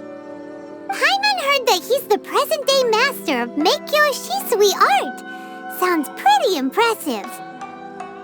This is his dojo. Luckily, there's some people around. Let's go talk to them. Nanako, don't worry. Sensei will be fine. Those thugs that challenged the dojo were strong, but he fought them all off in the end, didn't he? Maybe, but I'm still worried about him. Things have gotten dangerous before in the past, but it's never shaken him. This time, though... It's just because he's been possessed, that's all. Once the exorcism has taken place, he'll be right as rain in no time. Hey there! Did something happen? Who are you? I don't care whether you're trespassers or just here to harass us while Sensei is impaired. Get out of here immediately! Don't make me draw my blade, or you won't live to regret it. No! You got it so wrong! We just came here to... Disciples? Yep. We've heard all about the mighty master of Meikyo Shisui art. It's the whole reason we came all this way, to seek him out and ask him to train us. But then we got here and overheard you talking about how he got possessed or something? From the way you're dressed, it doesn't look like you're from around here. Please, accept my apologies. We've had so many people trying to cause us trouble recently that we're on high alert. You haven't arrived at the best of times, I'm afraid. Sensei got possessed recently, and he's still recovering. He's not able to take on any new disciples for the time being. I see you are earnest in your pursuit. Okay, how about this? My fellow disciple Nanako and I will explain Sensei's situation to you in a little more detail. Then you can decide whether to stay or to leave. Sensei's name is Domon, a name I'm sure you've already heard. Though self-taught, he mastered the art of the sword to a high level. He then proceeded to defeat many other prominent swordmasters, never losing a single fight. He once said that his goal was to become the best swordmaster in the world. And so, even while training us, he continued to hone his own art. His fervor truly inspired us, and we trained hard, determined to keep up with him. But then... Not long ago, Sensei had his vision taken away. He hasn't been the same since. He says the strangest things over and over, and he refuses to let us train. Junya and I have discussed it, and we both think that he's been possessed by an evil spirit. So we've asked the shrine maidens from the Grand Narukami Shrine to perform an exorcism. But if I'm honest, I still have my doubts over whether he'll completely recover. The Grand Narukami Shrine? What's that? You haven't heard of it? It's the largest shrine on Narukami Island. The head shrine maiden is reputed to have very close ties with the almighty shogun herself. Not that we'd have any means of involving the head shrine maiden, of course. But even one of the ordinary shrine maidens from the Grand Narukami Shrine would have clear power and authority to perform an exorcism. So don't worry, Nanako. Sensei is going to be just fine. The exorcism will take place this evening. You're both more than welcome to come and watch if you're interested. So, losing your vision can cause possession? Guess we should come back this evening and see for ourselves.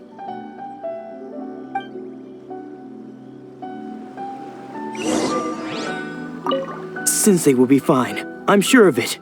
He's a strong person.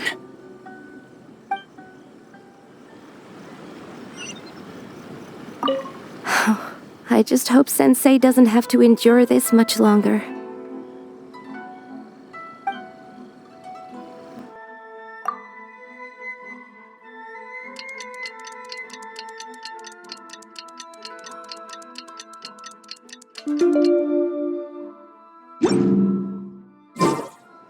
Should we really be off work this early?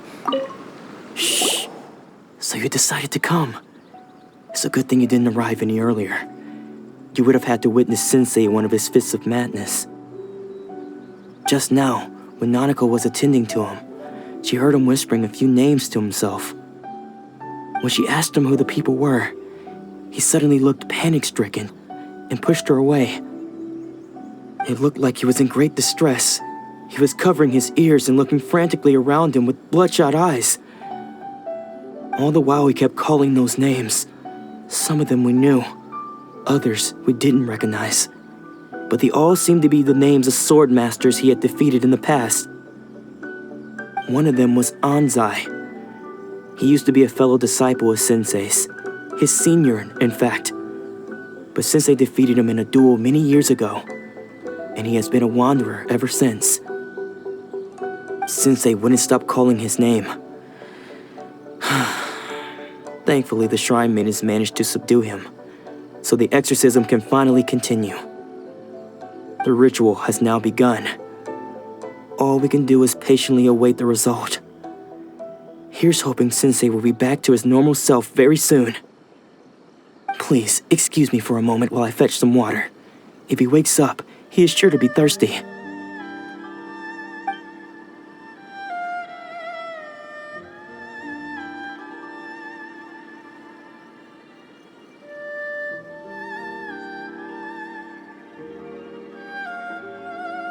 Huh?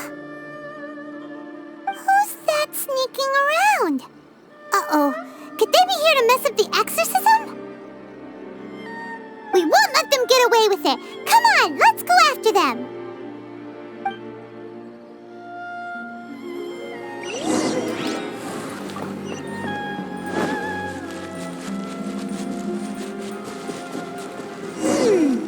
Seems they aren't here. Should we keep going further up?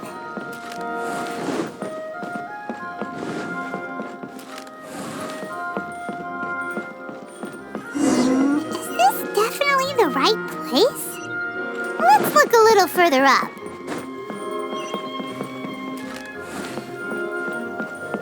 Aha! Suspicious person sighted! That's gotta be him!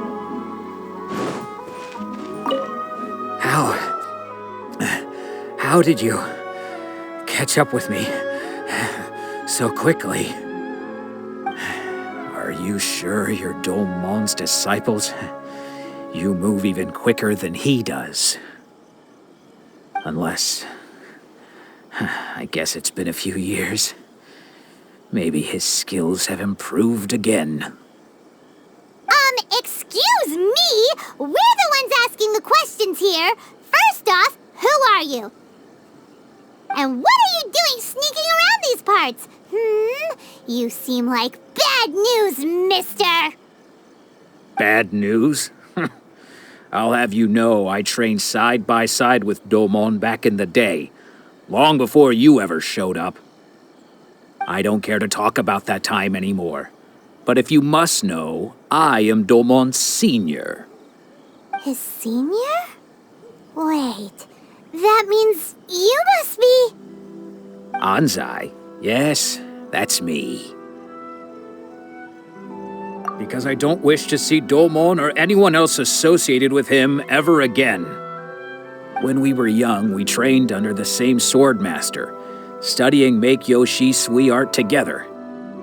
I had begun training 5 years before him, and everyone looked up to me as a steady and dependable older disciple. Practitioners of Make-Yoshi Sui art seek to achieve stillness of mind, freedom from all agitation. So the majority of disciples are indifferent to rank and reward. I was no exception. But Domon was different. The first thing he did when he joined was go straight to our sensei and ask him, with a beaming smile on his face, how to become the best in the world. Sensei scolded him and told him that the art of the sword should not be used for such vain ends. Sensei said that coveting the title of the best swordmaster, barely days into his training, showed that he had a fickle mind, and that this would impede him from ever mastering the blade. I thought so too at the time, But Domon began making swift progress in his training, and even started catching up with me. Only then did I realize that it was Domon who had long since freed his mind from all agitation. He was consumed by his singular desire to become the best in the world. He sought nothing less than perfection in the art of the sword, and nothing could deter him from this goal, no matter what stood in his way. Sure sounds like he meant business. So how come you don't want to ever see him again? Because until he arrived, I was convinced that I would succeed our sensei as the master of Meikyo Shisui art. Of all the disciples, I was the most gifted. I had trained the longest. Everyone had high expectations for me. Domon's arrival changed everything. When we sparred, I lost not just the match, but my pride and my status too. I fled the dojo that day and never looked back. Later, I heard that he sparred with Sensei too. Sensei was advanced in years by then, and unfortunately that match used up every last ounce of energy in his body. After that, I wanted nothing further to do with him. Deep down, though, I still respected his mastery of the blade and his commitment to the art of the sword. So, when I heard rumors that he had lost his mind, my first reaction was to dismiss them as false. How could he, of all people, have lost his mind? His mind was the sharpest of them all. He had practiced Meikyo Shisui art to perfection. I decided to quietly come and see if it were true. Then, to my complete astonishment, I heard him call my name. I thought mine was a name he had long since forgotten. So you see, I came here not to cause him any harm. I just wanted to see for myself. Okay, you've heard my story. You should get back now. The exorcism is probably finishing. Seems like we got it wrong this time. He wasn't here to mess up the exorcism at all. Still, Paimon's not sure we should bring him back with us. Let's go see how the exorcism's coming along.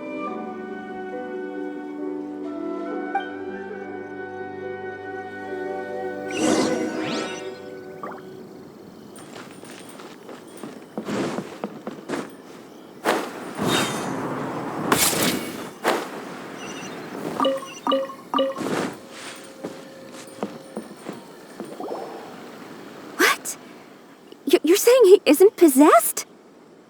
Does that mean he's just lost his mind? But how is that possible? No, I refuse to believe it. Something's clearly wrong. Nanako, please, try not to get agitated. I am sorry. With what powers I have, I can find no sign of any malignant spirit having possessed Domon. But spirits may take a myriad of forms in this world, many of which I cannot claim to have witnessed myself. Thus, I dare not rule out possession with complete certainty. And all is certainly not lost, for I received word not long ago that Lady Yai has taken an interest in your sensei's case. Lady Yai? Is that the same Lady Yai that I think you mean? The head shrine maiden of the Grand Narukami Shrine? That's wonderful news! Then Sensei will be sure to recover. Correct. Lady Yai is most knowledgeable indeed, and has abundant experience in the exorcism of evil spirits and aversion of great calamities. I am unable to say for certain whether an evil spirit has possessed your sensei, but Lady Yai can give a conclusive verdict. Excuse me, Miss Inagi, but I must ask, should we prepare a greeting gift for Lady Yai? That won't be necessary. All that is required of you is your timely arrival at the Grand Narukami Shrine. Lady Yai does not like to be kept waiting. I must leave now, but we will meet soon at the shrine. I wish Domon a full and speedy recovery. Who'd have thought Lady Yai herself would have taken notice of our sensei's case? Do you mean to say that Sensei isn't renowned enough to deserve Lady Yai's attention? No, that's not what I meant at all. You misunderstand me. I just mean this is Lady Yai, the head shrine maiden. She has direct and close contact with the almighty Shogun herself. Anyway, you should join us too, tomorrow. Given that you've traveled all this way just to meet our sensei, we, the disciples of Meikyo Shisui Art, will do our best to help you. Sure! After all, everyone seems pretty excited about Lady Yai. We're curious to meet her too.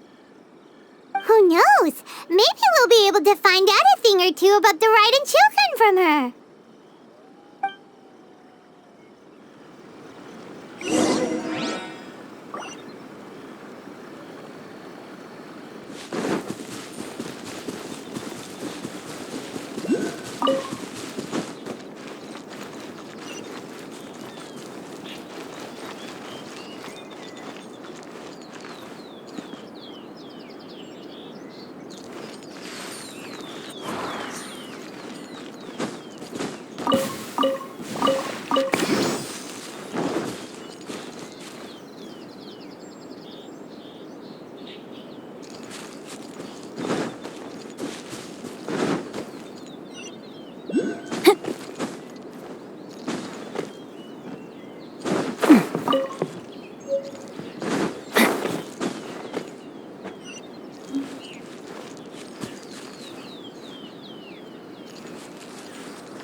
Body and mind.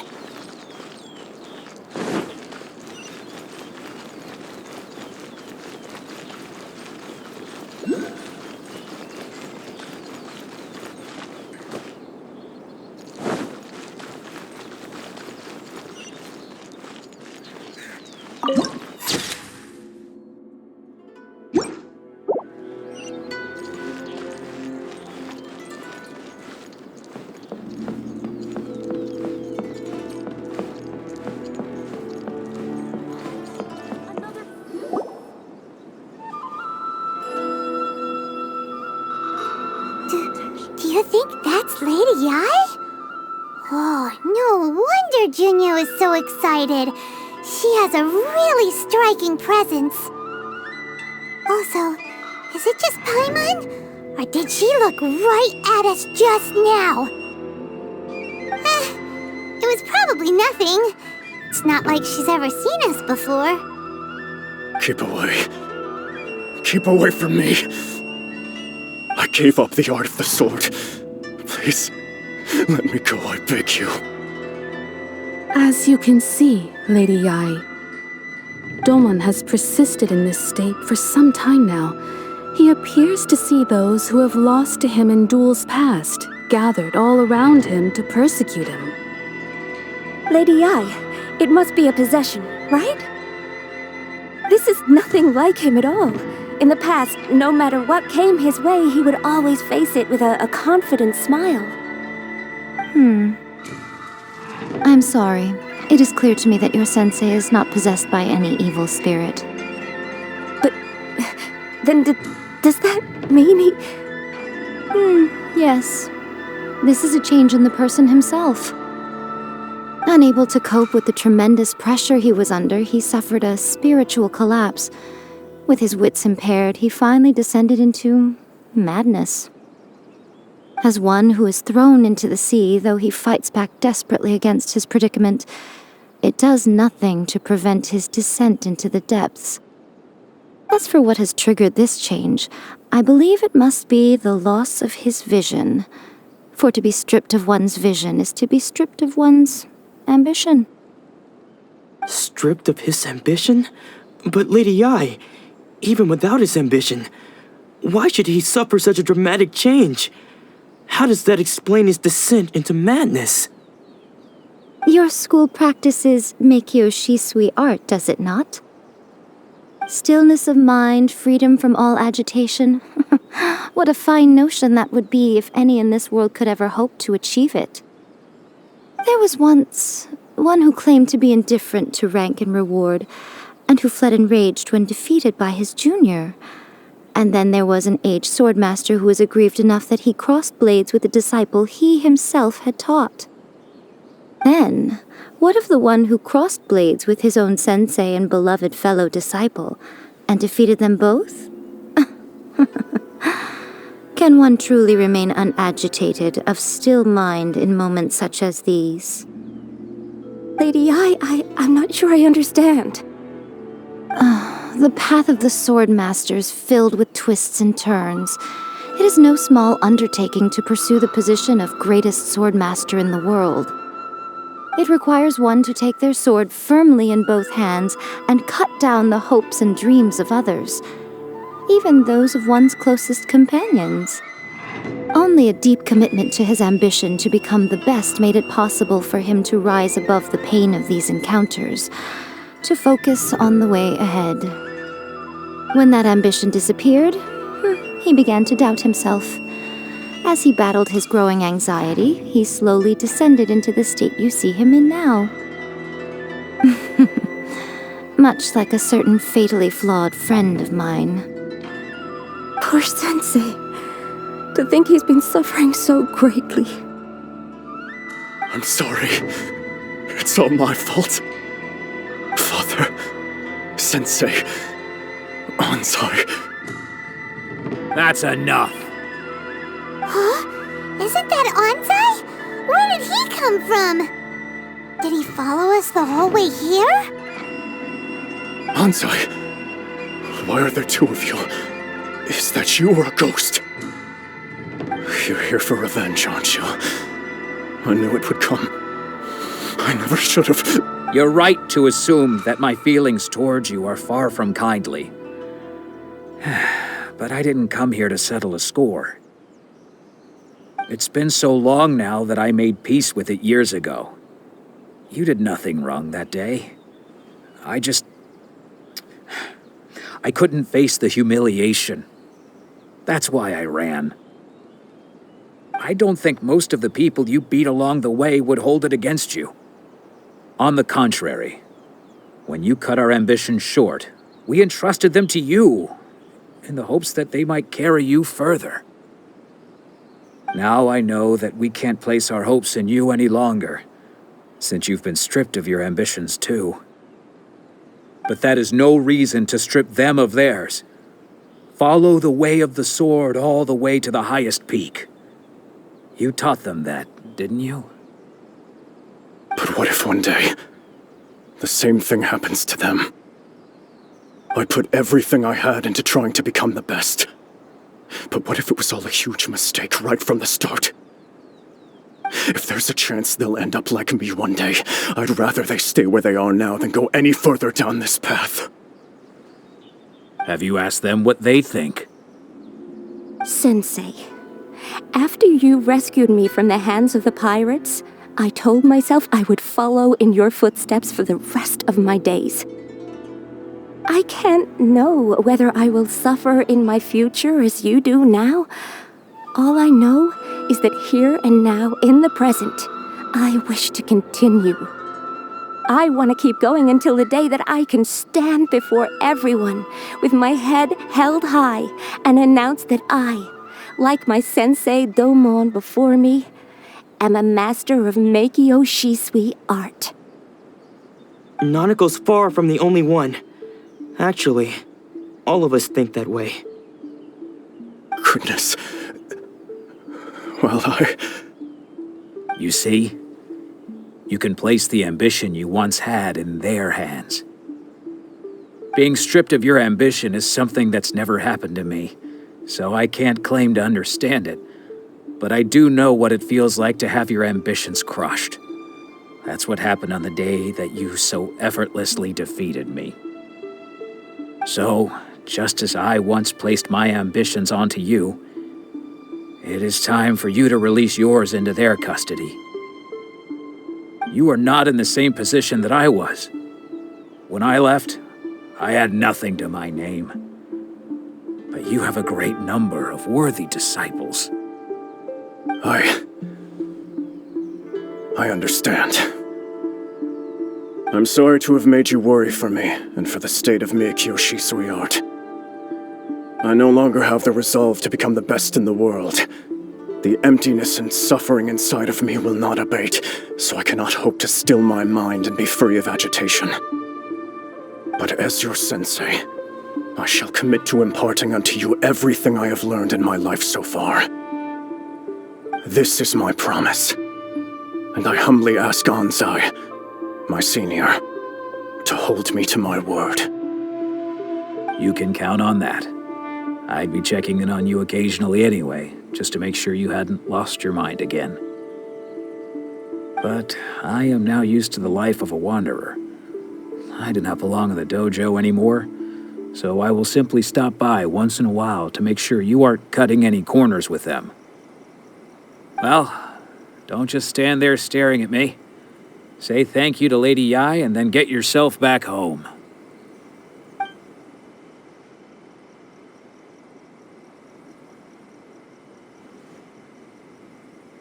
So even though his ambition was taken away, his disciples can take it over on his behalf. Guess that sort of solves this one, huh?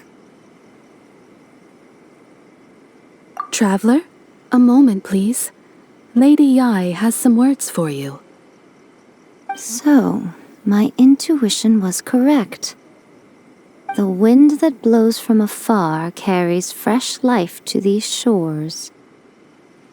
For us to meet now is premature. Nevertheless, you set foot on these islands at precisely the right moment.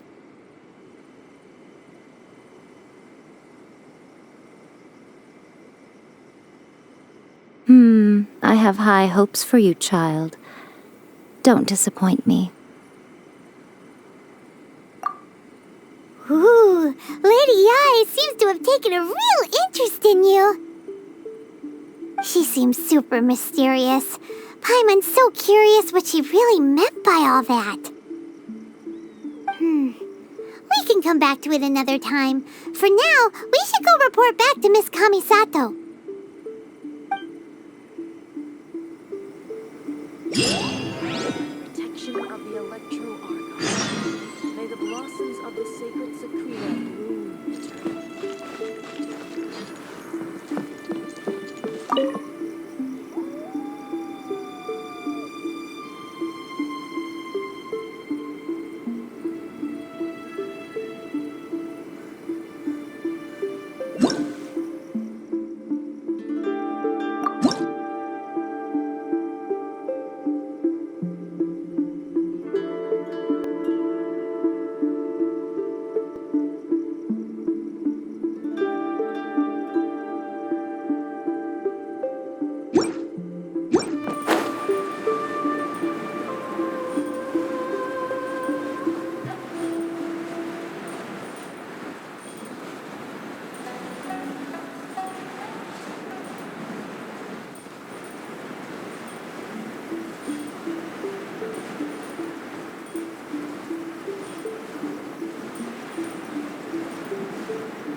Guess who fulfilled all your wishes?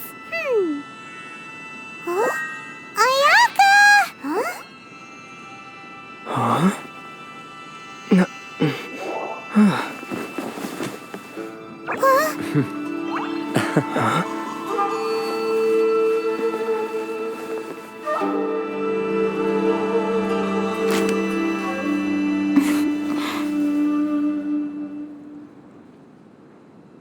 Traveler, Paimon, it is a pleasure to finally meet you both face to face. I have heard all about how you helped our three friends. My sincerest thanks to you. Yeah, short of getting them their visions back, it seems like there's no way to really help them. Ayaka, how come this time you get to come out and meet us in person? Because now that you have done the 3 things I asked of you, I consider you to be my friends. As you will observe, I dispense with the screen for Toma also. Mm-hmm. Wait a second. But isn't Toma your, servant? Paimon's happy to help and all, but Paimon sure as heck did not sign up to be a servant. Oh. Paimon, you are most entertaining. Toma is first and foremost my friend, and was so before he ever became my attendant.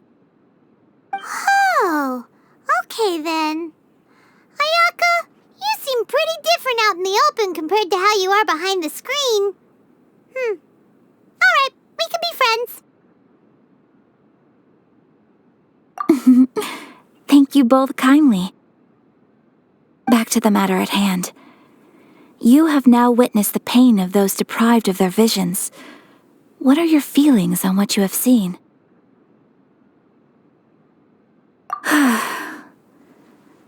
Perhaps in the eyes of a deity such as the almighty Shogun, the lives of those who inhabit the world are inconsequential.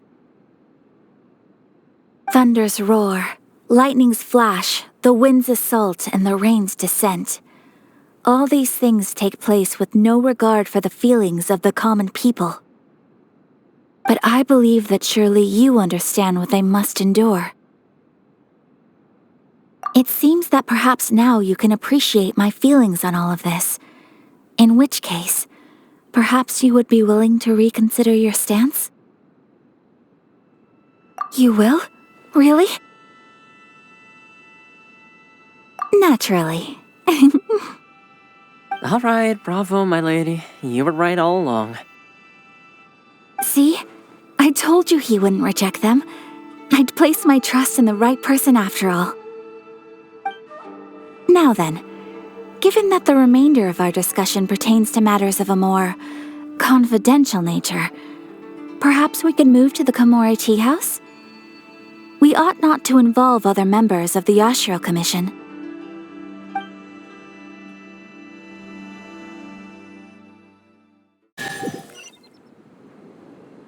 Well, here we are again. Please continue without me. I'll keep watch. So, what's the deal with this place anyway? What makes it your favorite meeting spot? This is land that was gifted to the Yashiro Commission by the Shogun. The Kamisato clan has the exclusive right to plan, build, and repair any property on this land, and even to allow or deny access. Such privileges exist due to the Yashiro Commission's role in managing ceremonial affairs. Oftentimes, it is not appropriate to discuss details in front of bystanders. Oh, Paimon gets it! Gotta keep a bit of mystery, right? Once the number of ceremonial affairs conducted in the city began to decline, our forebears built a tea house here. Only members of the Yashiro Commission are permitted to come and go as they please. Makes sense. Perfect place for a secret base. In any case, we can talk freely here. I presume you have a few questions that you wish to ask me?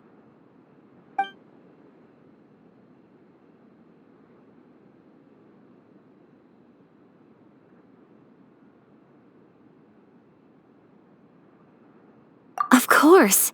We have tried on numerous occasions. Unfortunately, each time a proposal to repeal the decree arrives at Tenshukaku, it is promptly vetoed by both the Tenryou Commission and the Kanojou Commission, and subsequently scrapped. They invariably adopt a stance of unconditional support for the Shogun's decisions. They have no interest in discussing anything. It almost makes one wonder whether they had a hand in the Shogun's sudden decision to issue the Vision Hunt Decree. The issue is this. For the vast majority of people, the Vision Hunt Decree is something that has no implications whatsoever. After all, it is but a tiny minority of people who receive visions. Moreover, it is not unknown for visions to spark jealousy in others. Because of this, The attitude of most people towards the Vision Hunt decree is one of indifference. How can they be like that? Paimon's getting mad. Nevertheless, in addition to us, there is also the resistance on Watatsumi Island. Resistance? You mean like an army fighting against the decree? Yes. Many who have lost or fear losing their visions have rallied together under Sangonomiya on Watatsumi Island to form a resistance group. To say a little more about Sangonomiya, historically, there has always been some conflict between them and the shogunate of Narukami Island due to their different belief systems. But I do wonder whether there may be some other agenda behind their resistance movement, beyond merely fighting the Vision Hunt decree. The almighty Shogun. I've seen her on but only a few occasions, most of them formal ceremonies. She inspires awe, commands respect, and exudes a sense of absolute authority. But as I recall, there was something else about her that struck me even more deeply. It was her almost complete lack of any emotion. In that sense, she appeared to me to be less of a ruler and more of, well, an executive official, I suppose. Focused exclusively on her single goal of implementing eternity, acting accordingly without feeling. Ooh, Paimon has a question though. Oh? What would you like to know, Paimon? Have you got a plan yet to fight the Vision Hunt decree? To be honest, we do not. What? Please, do not forget that challenging the Vision Hunt decree is tantamount to challenging a deity. Coming to terms with that is already a difficult step to take. So what are we gonna do? Well, for the moment, all we can do is try and reduce the harm that is being caused by this decree. For example, by providing vision bearers with safe refuge, or manufacturing counterfeit visions for them as a contingency measure. You're telling Paimon that there are people out there who can make fake visions? Don't underestimate the talents of the craftspeople in Hanamizaka. To the naked eye, their counterfeits are indistinguishable from the genuine article. The problem we are facing right now is that Master Masakatsu, who was providing us with counterfeit visions, has recently been arrested by the Tenryou Commission. Darn! So they found out about it? Ugh. Yes. We knew it was not a long-term solution, and that it was only a matter of time before it would be exposed. But we cannot simply abandon Master Masakatsu. Exactly. I feel the same way. But given mine and Toma's identities as part of the Yashiro Commission, breaking him out of prison would risk dragging down the reputation of the entire Kamisato clan should we be caught. That would only serve to cast suspicion on any future activity we might seek to attempt. By no means do we intend to place the burden of such a task on your shoulders alone. When you are ready, go to Hanamizaka and look for a fireworks shop run by the Naganohara family. There, you will find someone who can help you.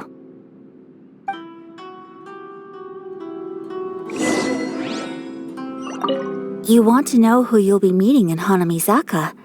Let's just say they'll be easy to find. You'll see what I mean when you get there.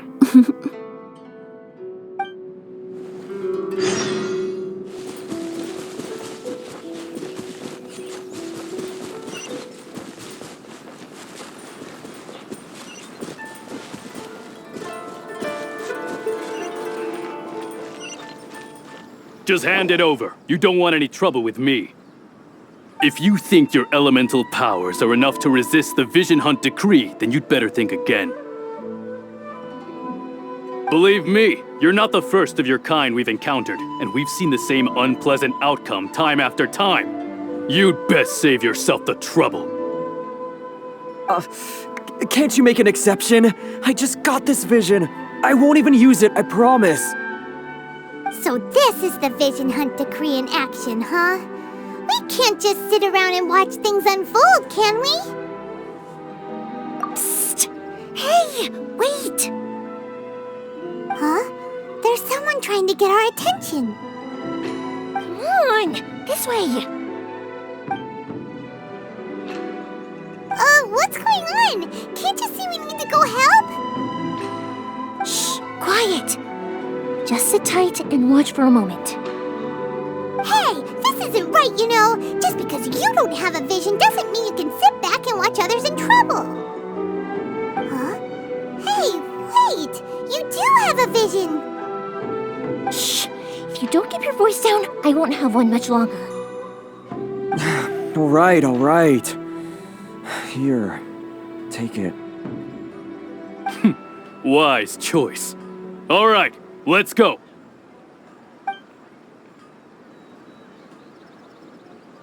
What should we do now? He's already given up his vision. Doesn't he know what could happen to him after losing it? This is your fault. You're the one who stopped us from interfering.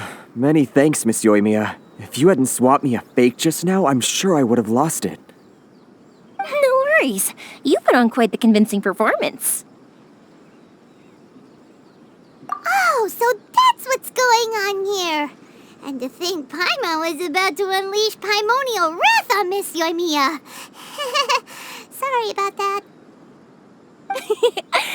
Think nothing of it. I could tell from your reaction we were on the same side. You just didn't know it, you know? Oh, right. Allow me to introduce myself. I'm Yoimiya, the current owner of Naganohara Fireworks. It ain't much, but it's honest work. Great to meet ya. Practically everyone on Hanamizaka knows Yoimiya. She's the queen of the summer festival. Without her and her fireworks, summer on Narukami Island just wouldn't be the same. Whoa, that's quite the introduction. Paimon loves fireworks. It's nice to meet you. Stop it, Hanjiro. You'll embarrass me. As for thanking me, you'd be better off thanking Master Masakatsu. He's the one that gave me the fake visions in the first place. His handiwork allowed me to keep my own vision. Whew, I can't even imagine trying to run the business without it. Ugh. Yes, Master Masakatsu is a good man. It's too bad good people seldom get the recognition they deserve. Master Masakatsu? Huh? Do you guys know him too? You don't say! Then it sounds like the Shirasagi Himegimi has a plan. Awesome! I've been thinking about breaking him out too recently. But if I just marched straight in there by myself, I'd probably get Miss Kamisato in a whole heap of trouble. So, what about if I join you instead? Sure, welcome to the team. Ayaka told us to go look for help at a fireworks shop. She must have meant you. Seems like I finally got a new job to do. Besides hiding vision bearers in my shop, that is. So, Master Masakatsu is being held at the police station. I've already surveyed the area and found a way in. Whoa, talk about a reliable source. Seems we've got the right person on our team. Not bad, huh? Let's go as soon as everyone's ready. Don't worry, Master Masakatsu. We're on our way. Time to break him out!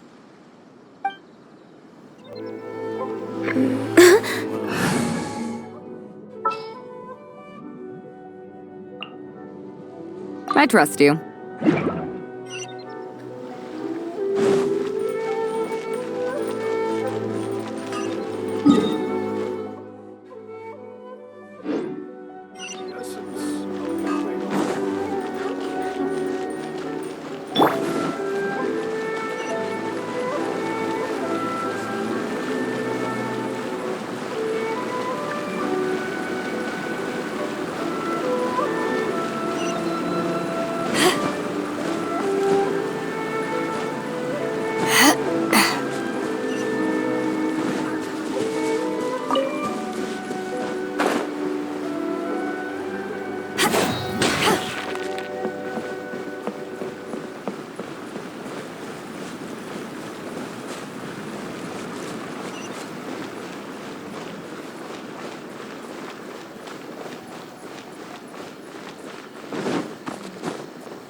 is a whole lot creepier than Paimon imagined. Come on, this way. As long as we stay quiet, we've got a good chance.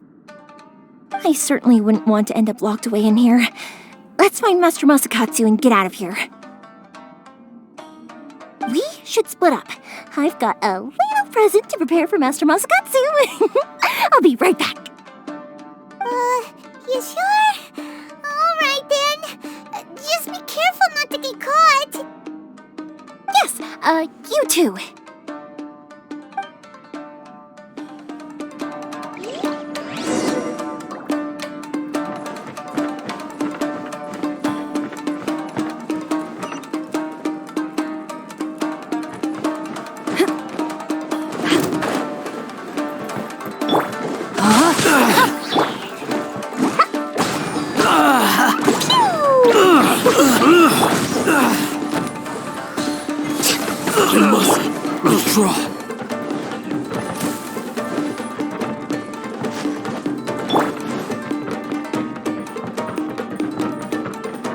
Talk about a big door! It seems we need to collect something shaped like Magatama in order to open it.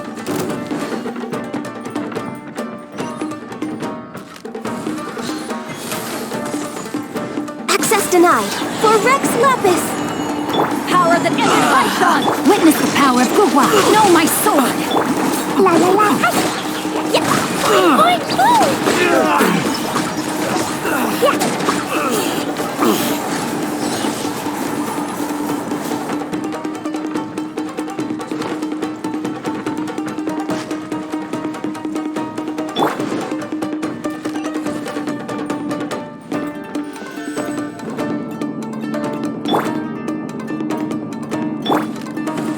Next on the agenda. Who goes there? Born of Ice. Dumpty Dumpty Go!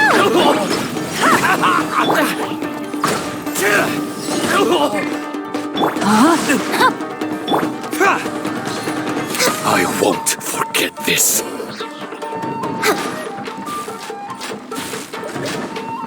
This wall looks a bit odd. Maybe there's some special trick to it.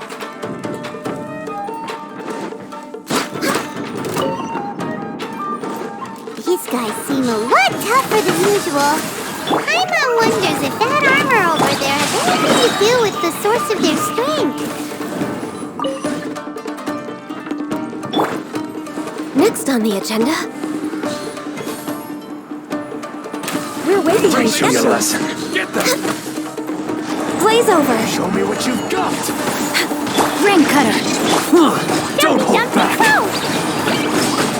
Roll them all up.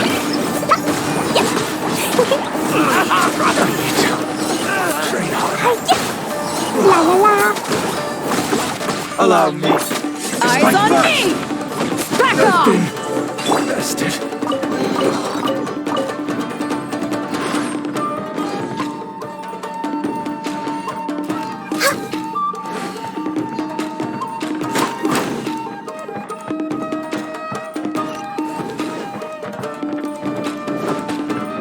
Healthy body, healthy mind.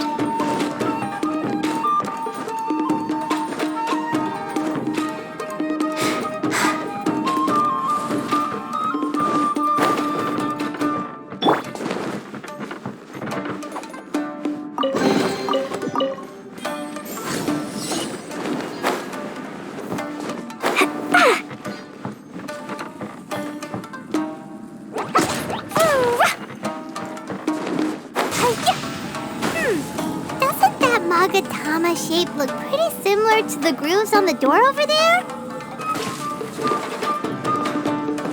La la la.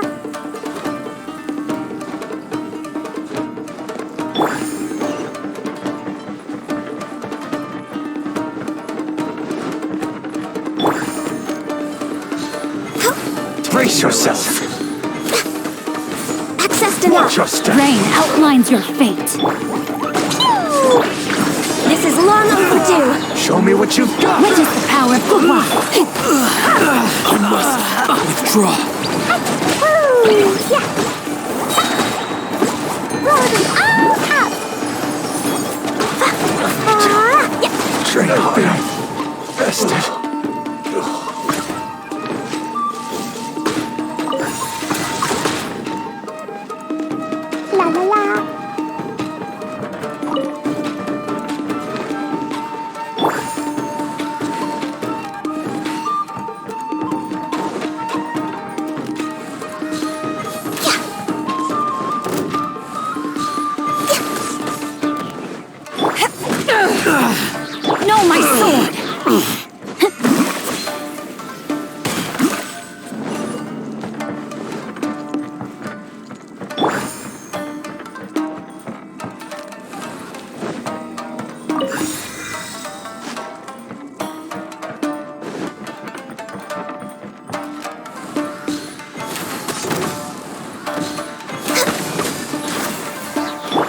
Withdraw.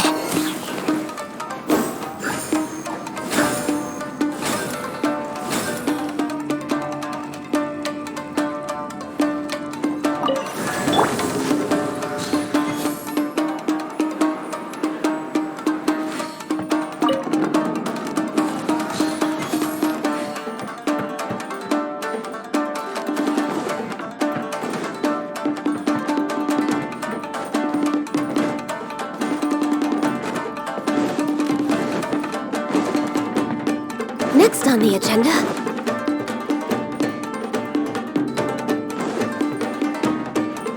We're way behind schedule.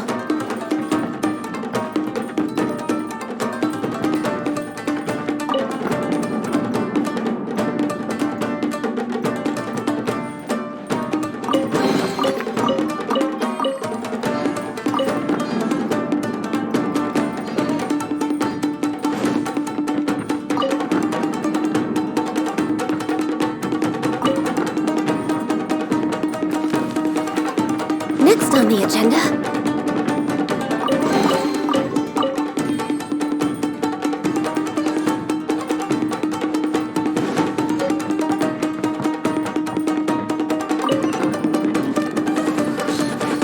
We're way behind schedule.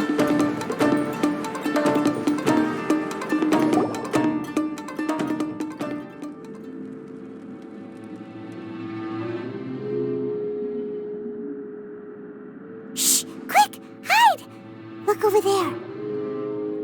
That must be Master Masakatsu. Did you really think that little trick of yours could fool us? Locking you up was just the beginning. No!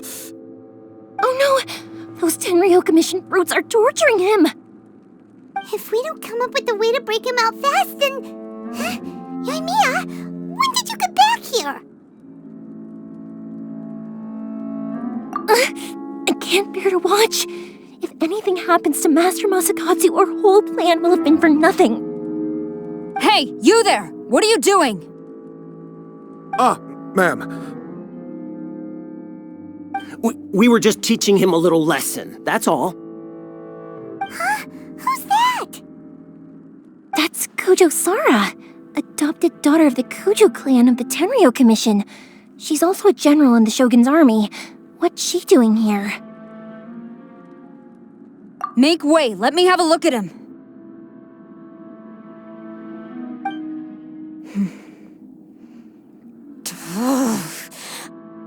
I'm sure you're well aware that torture is strictly against military regulations. Yes, ma'am. If you are unashamed of such disgraceful action, then you are also unworthy of the Tenryou Commission itself. Do I make myself clear? Yes, ma'am. It won't happen again. Oh, Paimon sure wouldn't want to get on her bad side. Hey, this is our chance. Let's move while they aren't watching Master Masakatsu. Yoimiya, are you sure now's the right time? Who is that? Quick, go and investigate. Yes, ma'am. They're coming! Quick, hide! Sorry. I didn't mean to. Don't worry, I've got us covered. Time for my little present.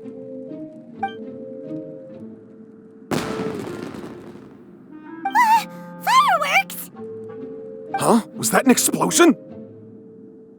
It sounded like fireworks.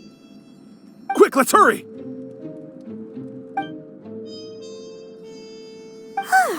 The fireworks were enough to distract them. Maybe more than enough. Fireworks aren't just for festivals, you know. I was particularly proud of this batch. I decided to. Whoa! Yoimiya, this is turning into a bit of a fireworks display. Well, fireworks are my craft after all. Every batch has to be spectacular. Look, the coast is clear! Now's our chance!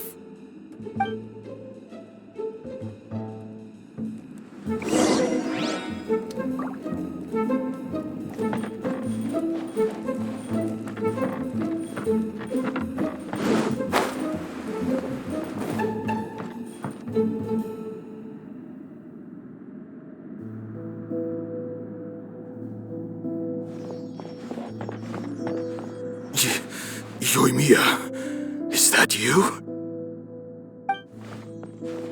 Master Masakatsu! Sorry we took so long. Oh, those awful guards. Come on! We've got no time to lose! They could be back any minute!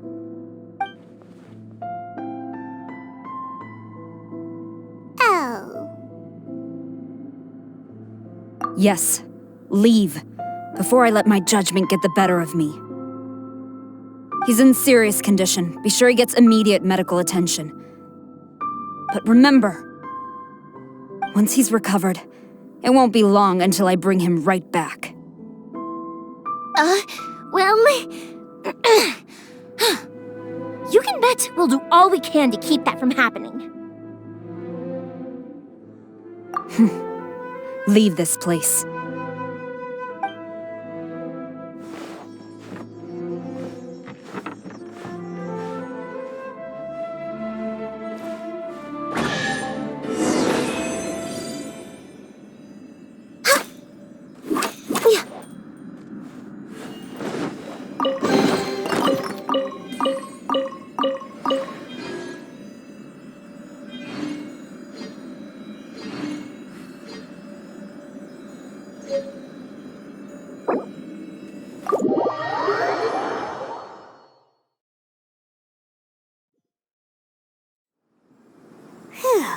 We're finally out of that creepy place. Yes. Finally, I've made it out of there. Master Masakatsu, how do you feel? Can you hold on? Don't worry. I think I can make it to the infirmary without keeling over. Thank you. All of you. I'll take him to get treated. I'll treat you to a round of drinks once this is all over. Don't worry about us. Just take care of Master Masakatsu.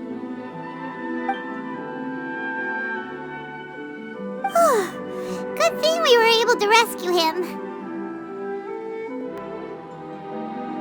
Right, Kujosara. Do you think she was making up for how the guards were treating him? It seems as though there are some okay people among the ranks of the Tenryou Commission. Though Paimon would never agree with their actions in the Vision Hunt Decree, of course.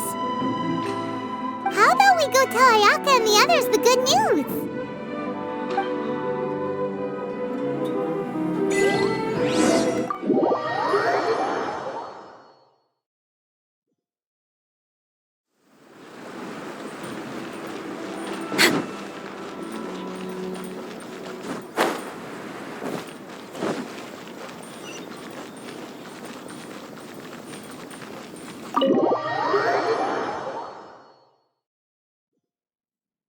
I see. So Kujosara stayed her hand. It would appear she still has some honor to her. I wonder if we should try establishing contact with her. Perhaps we could coax out some information. Unlikely. Don't forget, Kujosara is also carrying out the Vision Hunt Decree. She obeys the orders of the Raiden Shogun without question. In her eyes, Master Masakatsu is of no threat to the decree. This is why she was so willing to allow his escape. If our true motives were ever divulged, she would act against us without a second thought. True, though if you ask me, Master Masakatsu's release is an unexpected blessing. We are now one step closer to victory, and we couldn't have done it without Yoimiya and the Traveler. You're turning out to be even more reliable than we expected.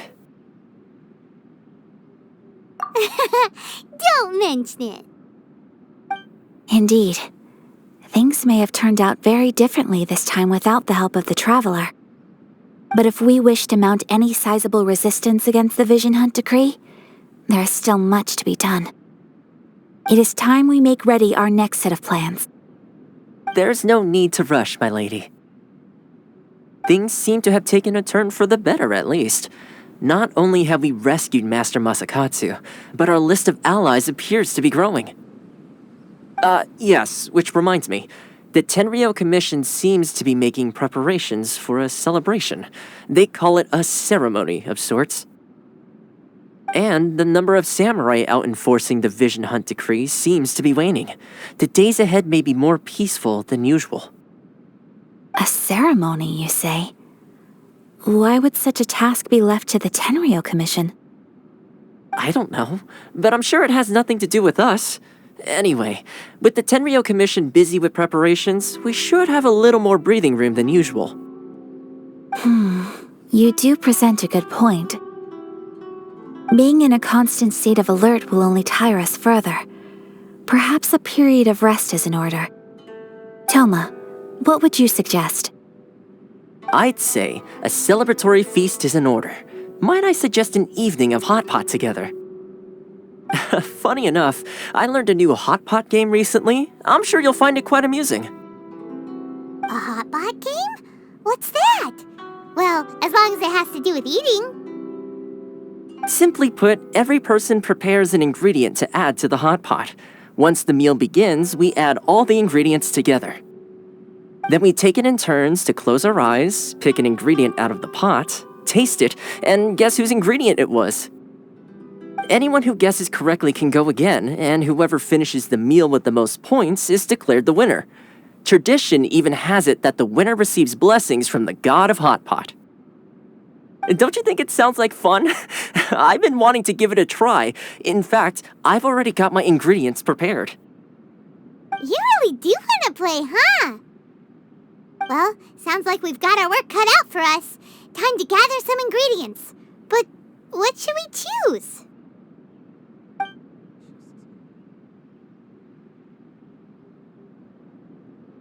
Ooh! Paimon proposes we gather raging demon-level Joyun chilies, super salty ham, mist flower corollas. This is already shaping up to be a hot pot to remember! Oh, my stomach! It feels like Yoimiya's fireworks are going off inside me. Who would have guessed that Toma would be the winner? He ate practically all those weird ingredients without a second thought. Toma? You okay, buddy? Salt-crusted herring, unripe lavender melon, flash-boiled dango, oh, and whatever that thing was that nearly froze my tongue off. Hold up, my life is starting to flash before my eyes. Time I call it a night, everyone. You've only got yourself to blame, Toma. All those strange things you ate were ingredients you added yourself. But weren't you the one who added those little cakes, Ayaka? I think the traveler ended up eating one. Boiling cakes in hot pot? Ugh. Think of the texture. I must apologize. To be perfectly honest, I thought the cakes would be a tasty addition. Uh-oh. I'm definitely not okay. I need to lie down.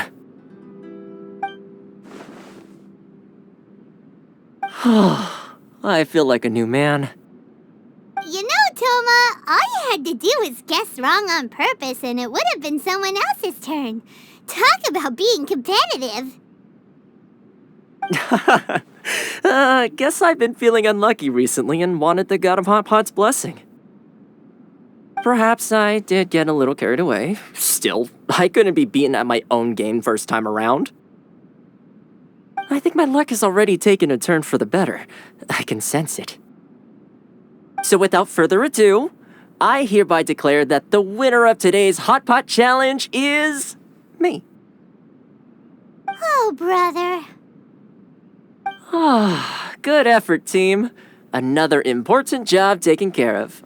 Next on the agenda, some well-earned rest and relaxation. Yes. If the Tenryou Commission truly is as busy with preparations as Toma claims, then some rest would be a welcome change of pace. And with the extra time, there are some other matters I wish to attend to. let's all take some much-needed time off. After a few days' rest, we'll reconvene at the Komore Teahouse and discuss our next operation. Downtime is hard to come by these days, so be sure to make the most of it. I'll tidy things up here and start thinking about our ingredients for our next round. There's gonna be a sequel? Sure, why not? We should play again now that everyone knows the rules. I'll see you all later. Bye, Toma! Seems we won't need to be visiting the Komore Teahouse for a while. Why don't we go explore some other places? What delicious...